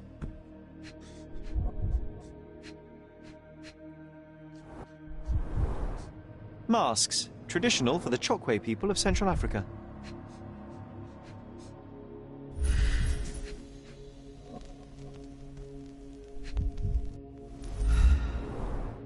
VH Grindley Flow Blue tableware. This is what lies behind the facade of Bernadotte Company Limited.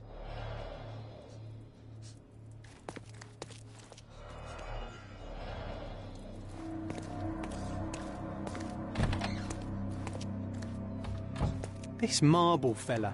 It's like he was made An amazing after piece my of image. culture. I imagine You see many it? collectors and museums would be interested in having it.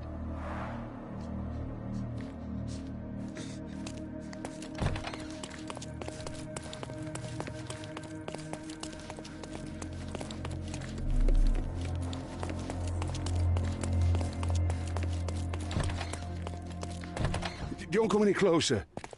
One step and I'll shred you to pieces.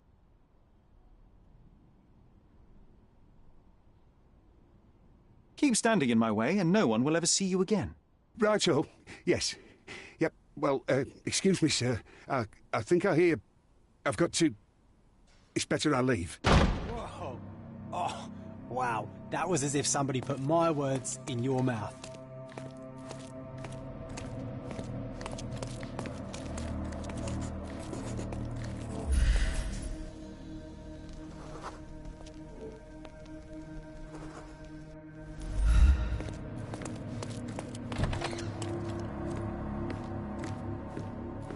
This is it.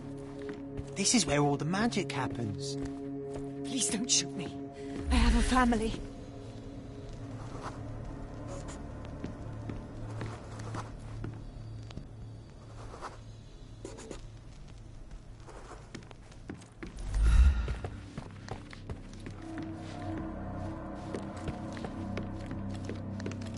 So, You've cut through all the guards just to talk to me.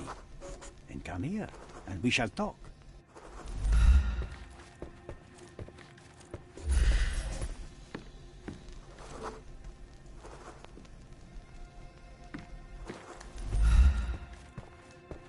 Whenever you're ready. I'd hate to intrude.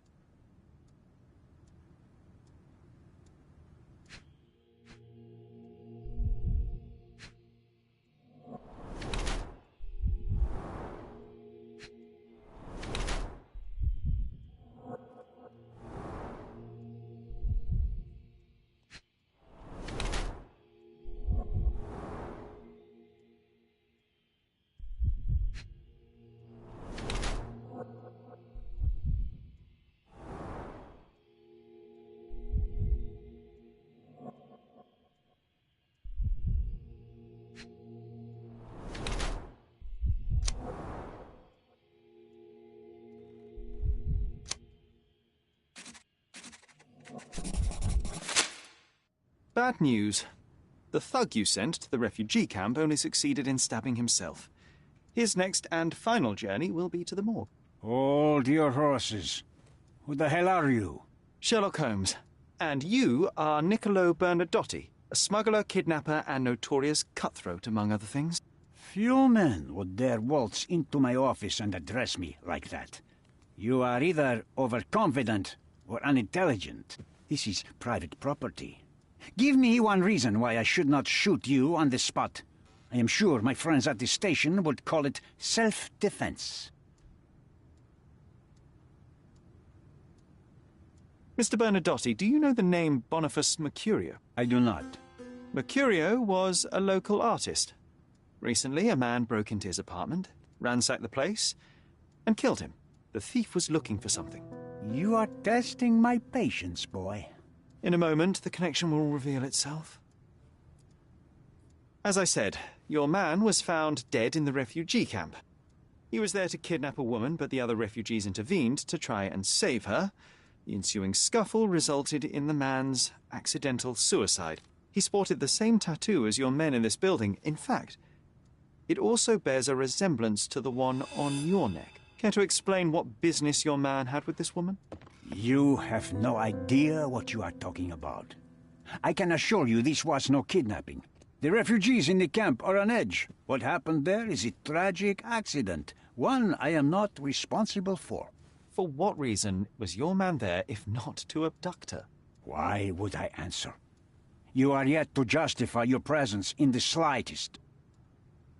I was hired, privately, to investigate the recent theft of a painting from an art gallery. My investigation led me to a man from your organization, and thus, to you, Mr. Bernadotti. That is quite a stretch. Why would I need to steal a painting when I could buy anyone I wanted?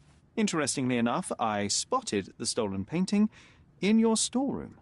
I buy and sell a lot of things, Mr. Holmes. Unfortunately, if this is true, it is not the first time I have been sold stolen merchandise. I presume you were hired by the owner of the gallery. Tell them to contact me, and we'll sort out the situation. So, this painting is why you broke into my office. So many words, so little action. When you barged into my office, Mr. Holmes, I got the impression you wanted to talk business. Now I see you had come just to talk. Tell me exactly what you want, or get out. It was necessary groundwork for what comes next. I have enough evidence to conclude that the gallery thief, the artist's killer, and the dead man in the camp are all the same person. Your time is almost up, Mr. Holmes. Before you draw your gun, there is one final detail I am yet to mention.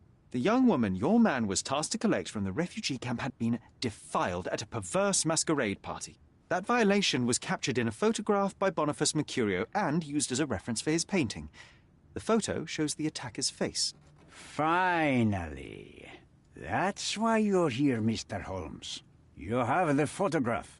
It is what your man was after when he broke into Mercurio's apartment, and it is what you're after too, isn't it, Mr. Bernadotti? You have the photograph with you. How much do you want for it? I am not naive enough to carry it with me, but I am yet to decide what I shall do with it. I know the man in the photo is a British envoy. What interest do you have in his downfall? I must admit, I am rather impressed by how comprehensively you have pursued this matter. And so, you deserve the honest answer. My business dealings are often arduous in their bureaucracy.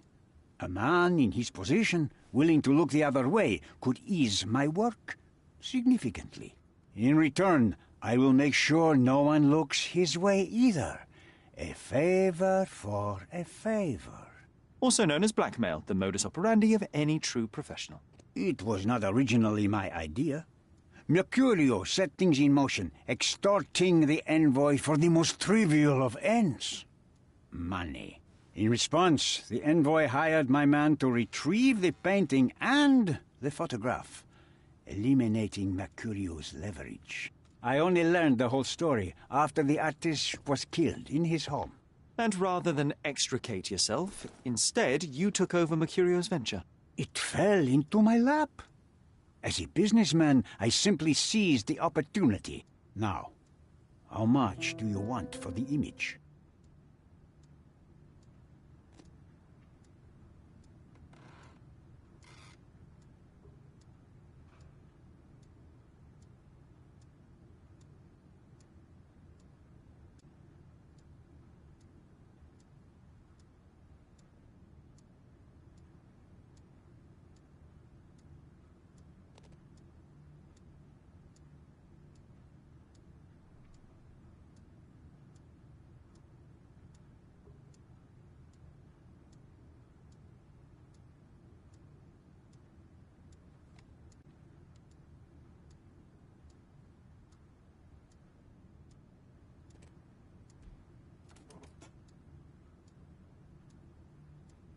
I could not help but appreciate the collection of smuggled artifacts in your storeroom.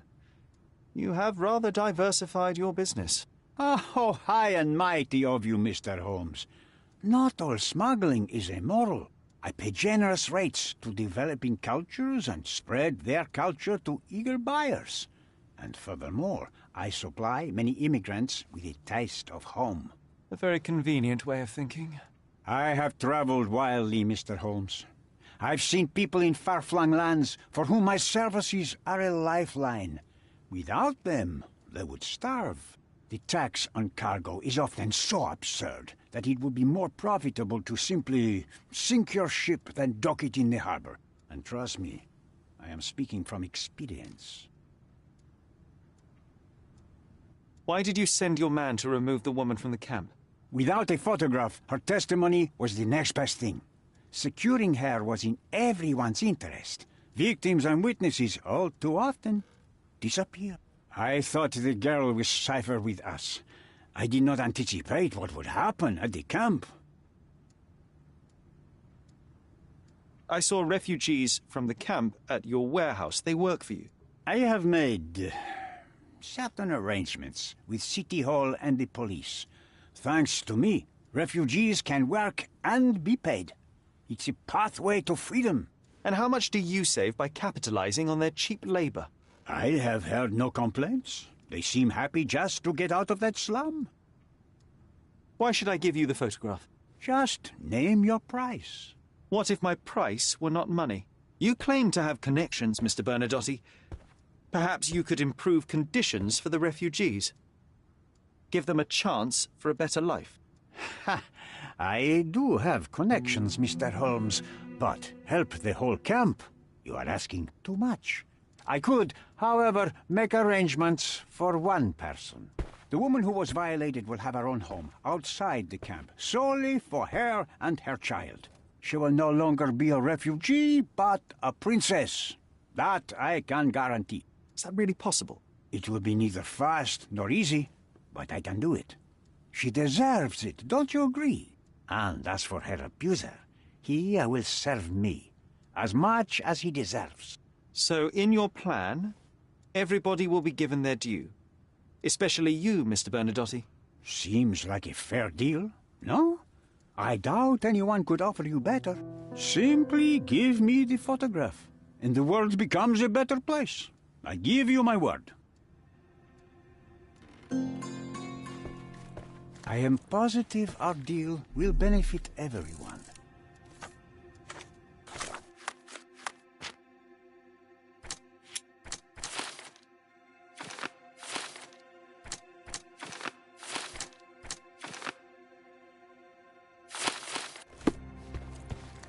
front door's now open, sir. You can leave through it. If you want, of course.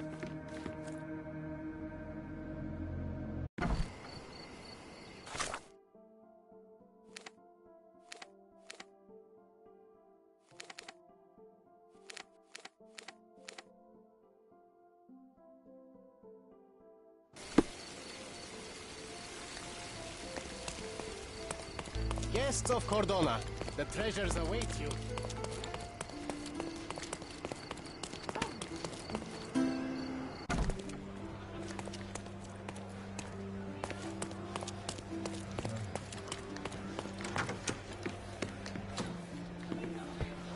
Have you thought it all through? Almost. The refugees, what will happen to them? Well, I wouldn't be standing here in this fancy office if I didn't know how to pull the right strings. In fact, it's the only thing I know. The local governor will receive a decree signed by the House of Lords containing a request to patriate the refugees in the name of the Crown. From where did you gain such...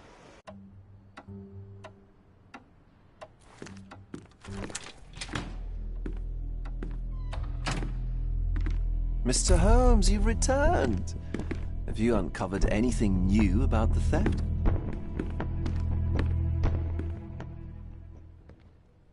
I've brought news, but not all of it will please you. Fill me in, Mr. Holmes. I won't shoot the messenger. I tracked down Boniface Mercurio. I presume he wasn't delighted about the situation. He was not having a good day on account of his murder. Killed in his own flat by the same person that stole his painting. Oh, sweet Mercurio. Perishing in the pursuit of his art. How apt. I will miss his exceptional sense of humor. I located the thief, but found him rather cold. He was tight-lipped about the painting, too. Huh, he's dead. How very droll, Mr. Holmes. One presumes you were not responsible. It was an accident at the refugee camp. He impaled himself on his own knife.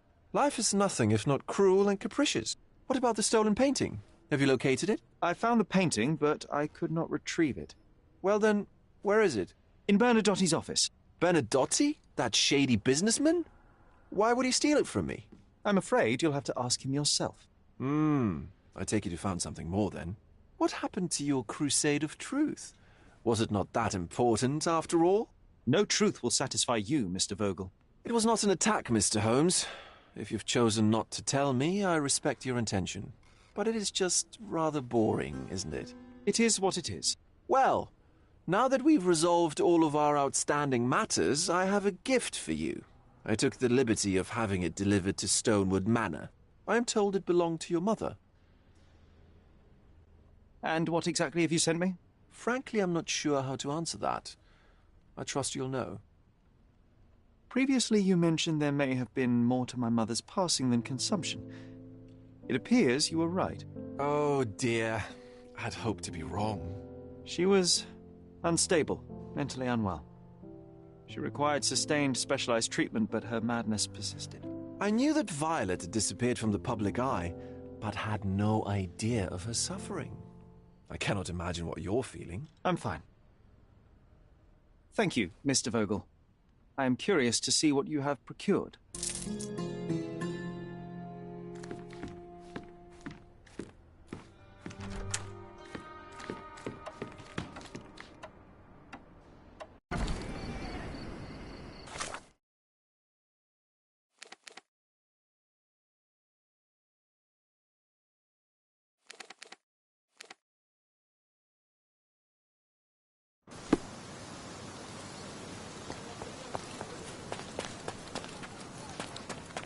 Mr. Sherlock Holmes, I presume? Correct. With whom do I have the pleasure? Emilio Esteva. Happy to make your acquaintance. I am here on behalf of Mycroft, your brother. He's on his way to Cordona. In the meantime, he requests your assistance with a sensitive matter. My orders are to provide you with the details. You have my attention, Mr. Esteva. Mark Ridley, the son of General Arthur Ridley, is being blackmailed. Suffice to say, the compromising material is of a delicate nature. The matter is of no small importance to the Crown, especially given the status quo on Cordona. What does Mycroft want me to do? Retrieve the blackmail material? No, sir, nothing of the sort. Mark Ridley is meeting the blackmailer atop the old city bridge tower. You shall observe from a distance, then establish the blackmailer's identity. Do not attempt to arrest him. We'll handle it from there. Saving the best for yourself? Fine. There's a cafe just over the bridge that provides a good vantage point.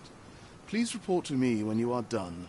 I'll be waiting for you here, and remember, discretion is of the essence.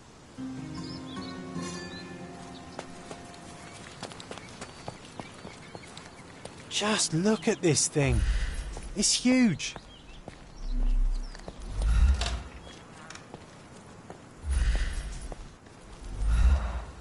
It's a bizarre object, and yet oddly familiar.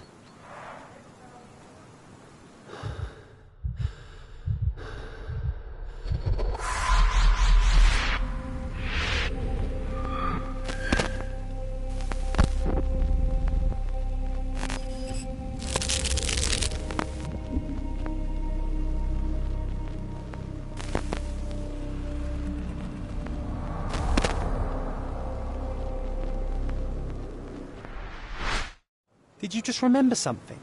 Yes. A room full of curiosities and artifacts. I think I can find it in the manor. Sherlock. So, you continue to pursue the imaginary. I had hoped you might have got all this out of your system by now. Mycroft, what are you doing here? Get out of my house! It's my house, actually. I've come to bring you back. I have no interest in returning, let alone with you. I know you lied about Mother all these years, claiming she was merely ill, but she was unstable. She never had tuberculosis. She was not recuperating, but mentally deteriorating, and you never once thought to tell me. How dare... I shall not indulge this petulant tantrum. You can just tire yourself out and then slink back to London with your tail between your legs. Just tell me everything! I'm an adult now. Show me the basic courtesy of an explanation. You know I will find out eventually. The goal was stability, and that's what you got. The right thing for everyone was to try and move on from her passing. The consequences of one's actions determines what is right or wrong. Yes, exactly. The ends justify the means. After leaving Cordona, Sherlock, you had a normal childhood. In London, I was able to support you, guide you, shape you into a fine and productive young man. You have so much potential, so much to offer society. But that's not the end. Now I found the truth, and it has shattered everything I knew about her, about you, and about myself. I feel unstable because of you. Your actions were not justified. Lying never is. Oh, grow up, Sherlock. It was a white lie which has as much use in the realm of the interpersonal as the international. It is time you come to accept that some things are bigger than yourself. Oh, you are full of it. You like to pretend you care about the big picture, but it's just an ego trip. You like knowing more than others. You like greasing palms and rubbing shoulders with the rich and powerful. You like having eyes and ears everywhere. The fact it helps the nation is incidental, because all you care about is yourself. It's true. I have agents everywhere, including Cordona. If you weren't so damn stubborn, you'd realize that means I'm only here for you.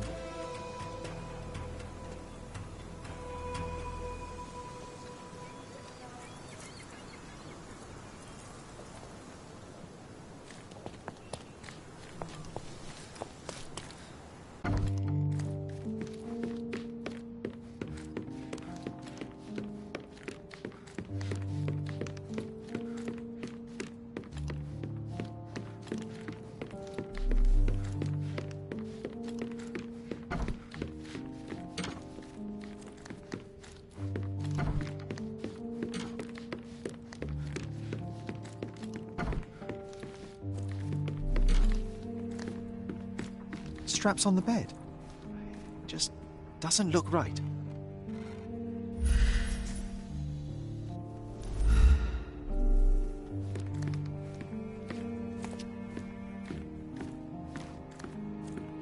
My mother loved flowers. They made her smile. I remember we would bring a new bouquet every week to make her a bit happier. That's why we collected all the violet flowers we could find on the island.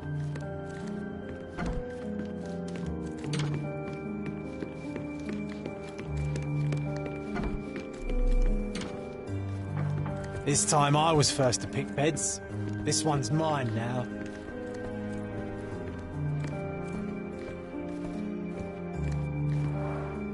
Coal dust from Miner's End, sandy dirt from the old city. We scoured the island top to bottom for these soil samples.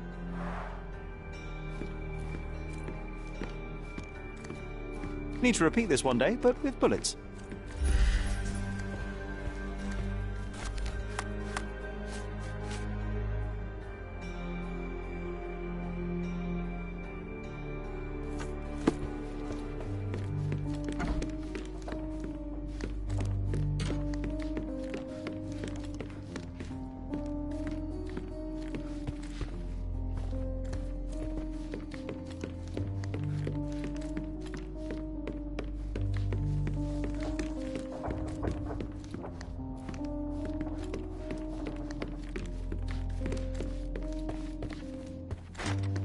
Another one. There must be something important behind it. I can feel it.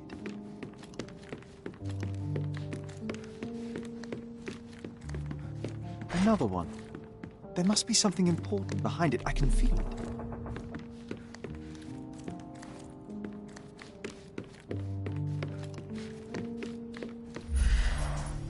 I remember how angry Mycroft was about these marks.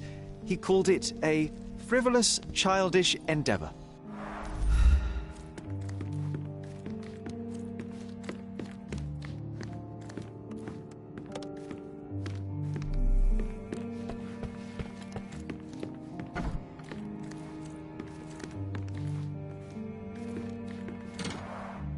Looks like it was damaged by a blunt object.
I remember returning home with a pair of perfect sticks.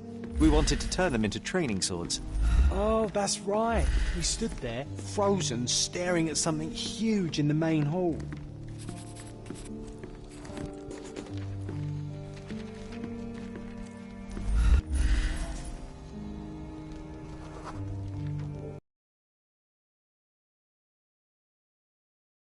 Impossible. It must have been something else.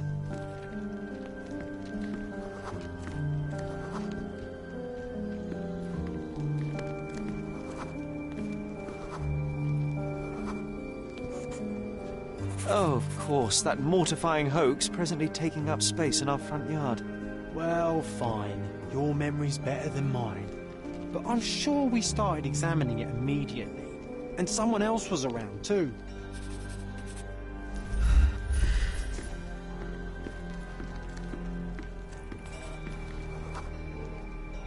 It was my mother. She asked what I thought of the artifact. You were really concentrating and holding something in your hand.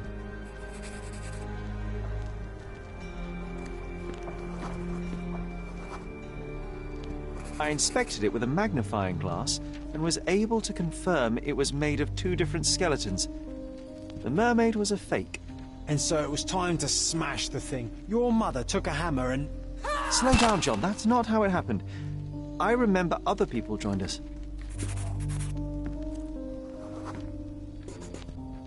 The workers took the artifact and placed it into the Cabinet of Curiosities.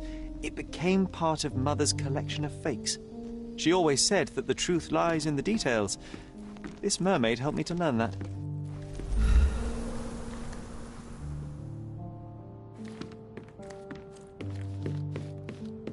Ah yes, my mother's studio.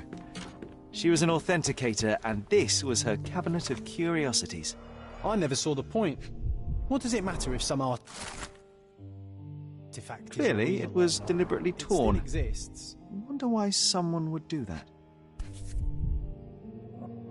The Tulpa, Studies in Tibetan Mentalism. An impressive number of bookmarks. Someone was rather obsessed with this subject.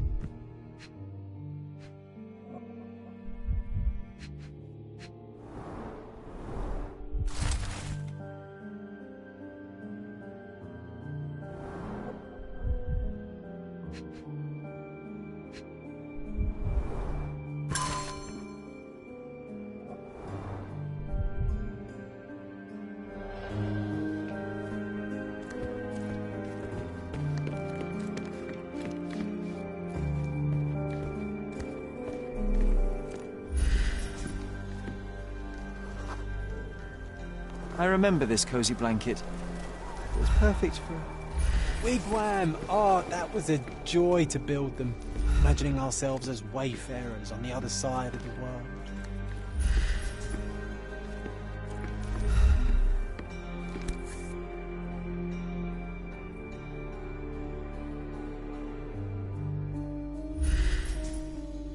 Watkinson and Holman, Chapter 1, by Wallace D. Oram. Oh, Mycroft. You always act so serious, but then reads tripe like this. John, if I remember correctly, you couldn't put this book down. Another fake Holy Grail. Its owner claimed to be the heir of King Arthur. Scarcely believable. He also insisted a deadly rabbit was hunting him.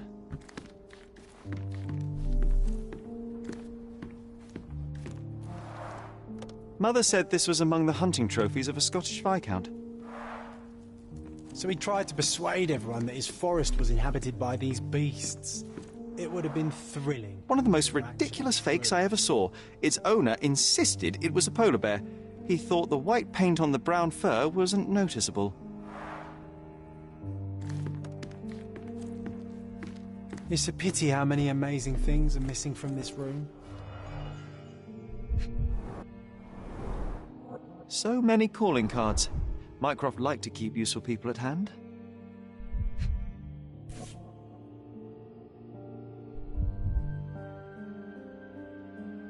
Reliable and driven. I recognise Mycroft's handwriting. Officer Luciano J. Placido.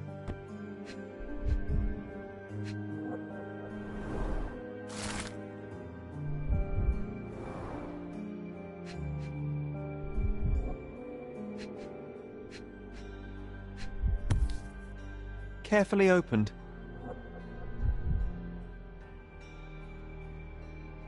Carefully opened. Dated 24th of April, 1869.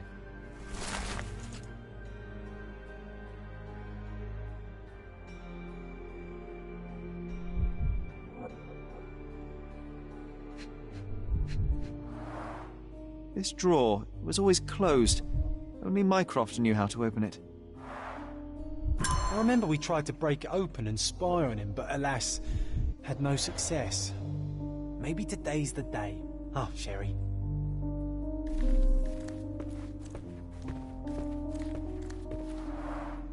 Look, it's Roger. This jolly old man's well preserved. Even looks refreshed.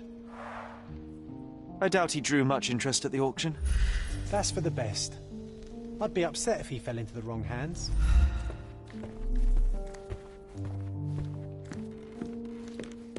The so-called mummy of a Persian princess. The defrauders did good work, but missed one small detail. It's the mummy of a man.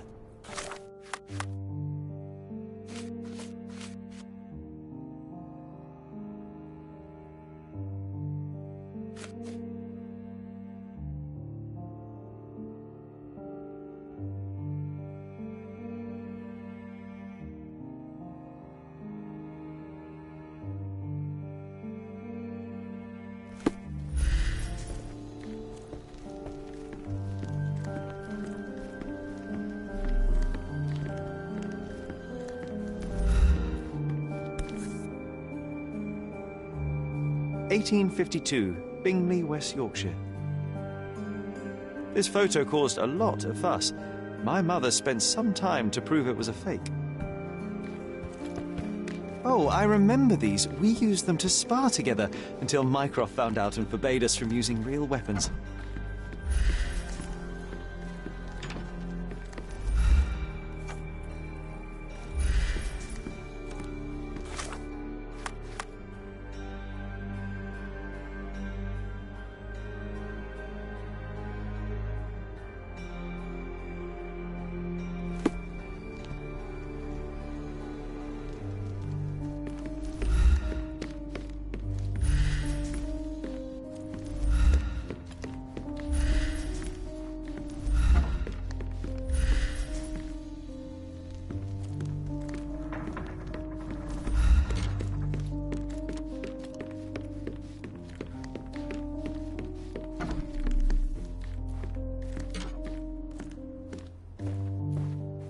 And this one was brought from a German museum. They claimed it belonged to Vikings. Nonsense, of course. Vikings never had horns on their helmets. Ah, the memory comes back. We snuck about watching him. He closed the drawer and went to the hall. We were like two shadows crawling behind him.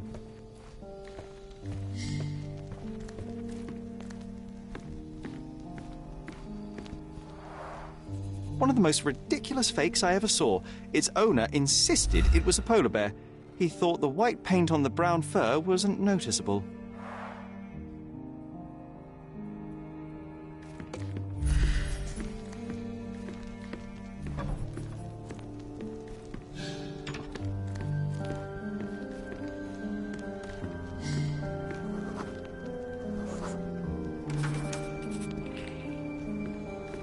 He opened the door to the postman, and they exchanged documents. If it was a real postman, of course.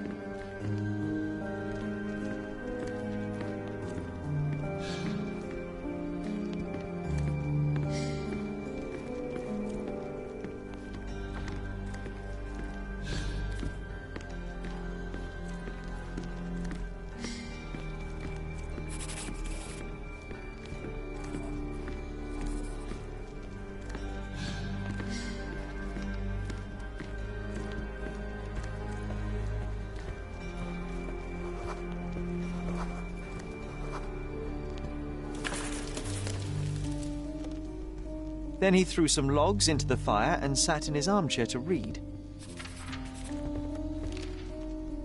It's as boring now as it was then. I'm sorry, Sherry, but I think that's it.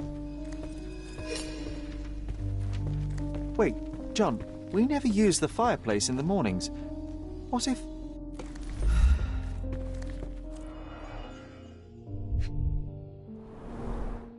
A bit of juniper in the fireplace created a soothing atmosphere. It's the little things, isn't it? I think this is what we're looking for.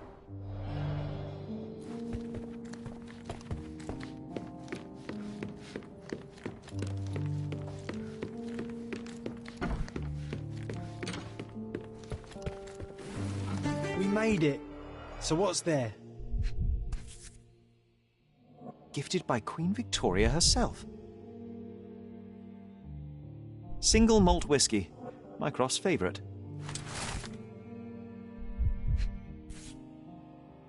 Otto Richter.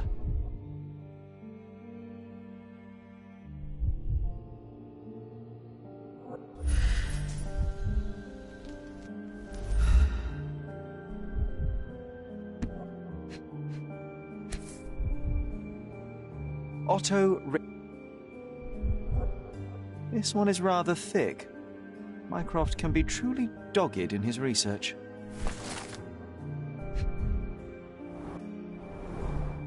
Dossiers on the most influential people on Cordona. Mycroft always had a habit of building files on everyone he met.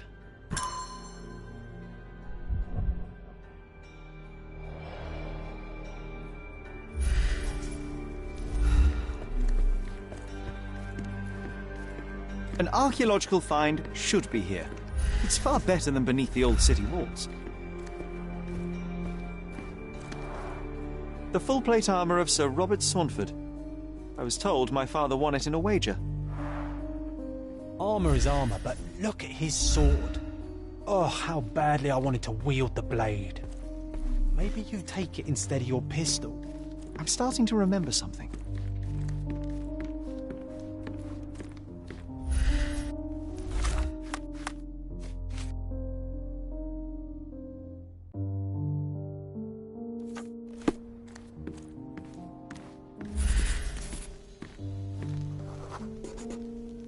I used this ladder to look at the top shelf, right? On the day of Mother's breakdown upstairs. Right you are, Sherry.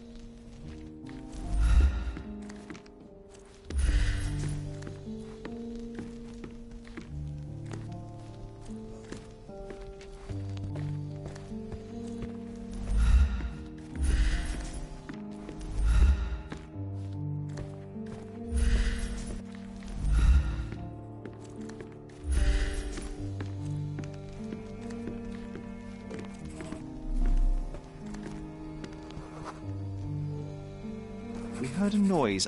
I can't recall of exactly what, and we didn't have a great view from behind the statue.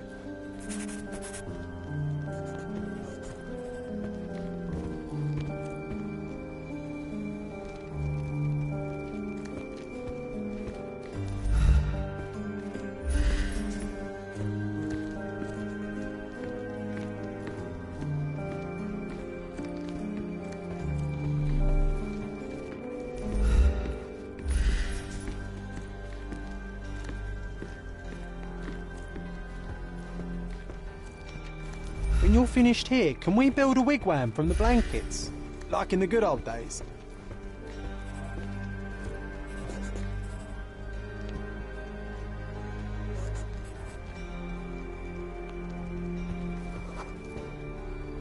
Books and papers from the table somehow ended up on the floor.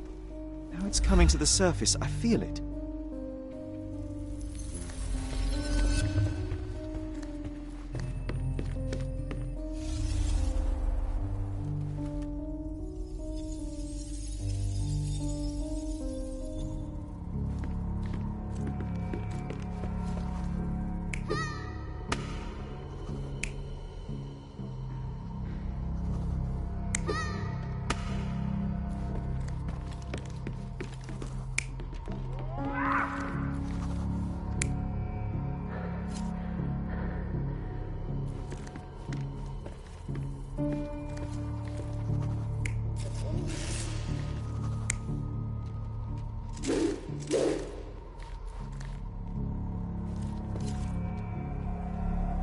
You're not even trying, Sherry. Concentrate.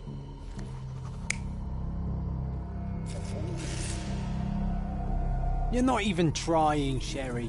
Concentrate.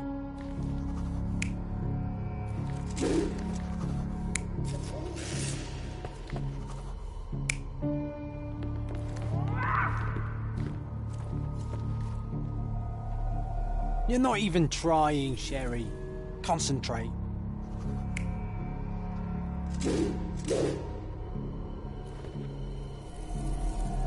You're not even trying, Sherry. Concentrate.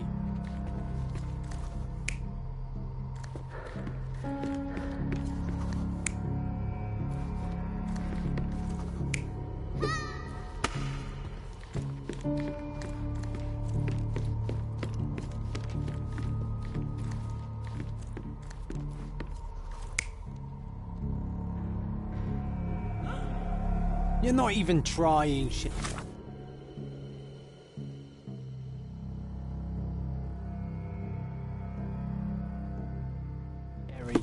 Concentrate.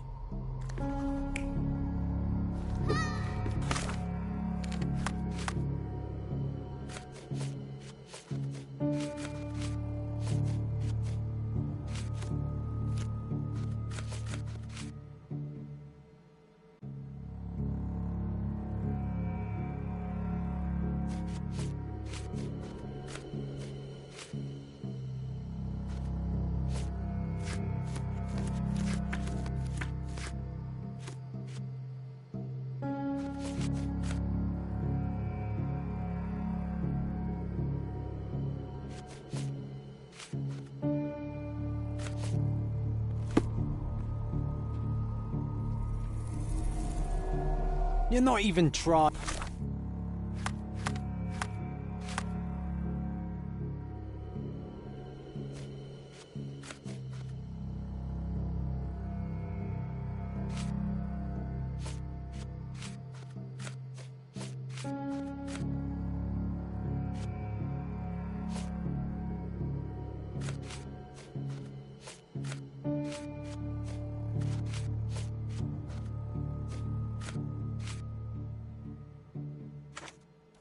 Sherry, concentrate.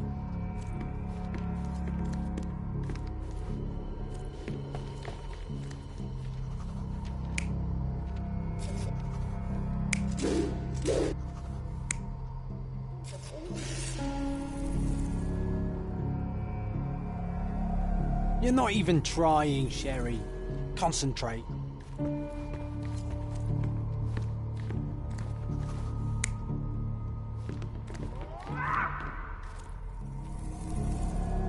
You're not even trying, Sherry. Concentrate. You're not even trying, Sherry. Concentrate.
Come on, Sherry.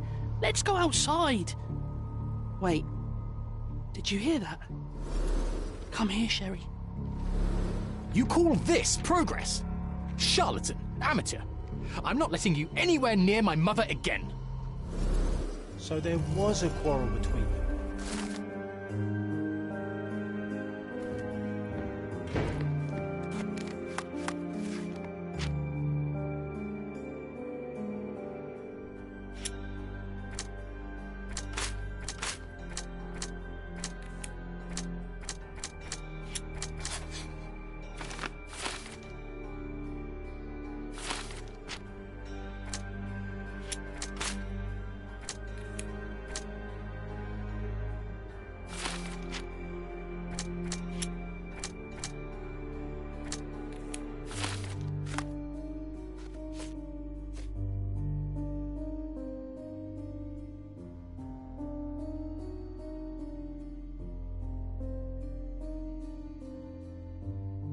I heard a noise in the hall.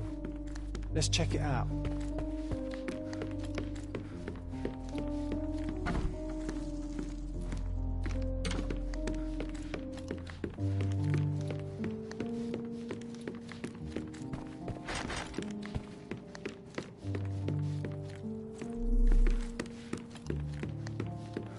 Sherry, look! An invitation that comes with a mask. We can't miss this, Sherry.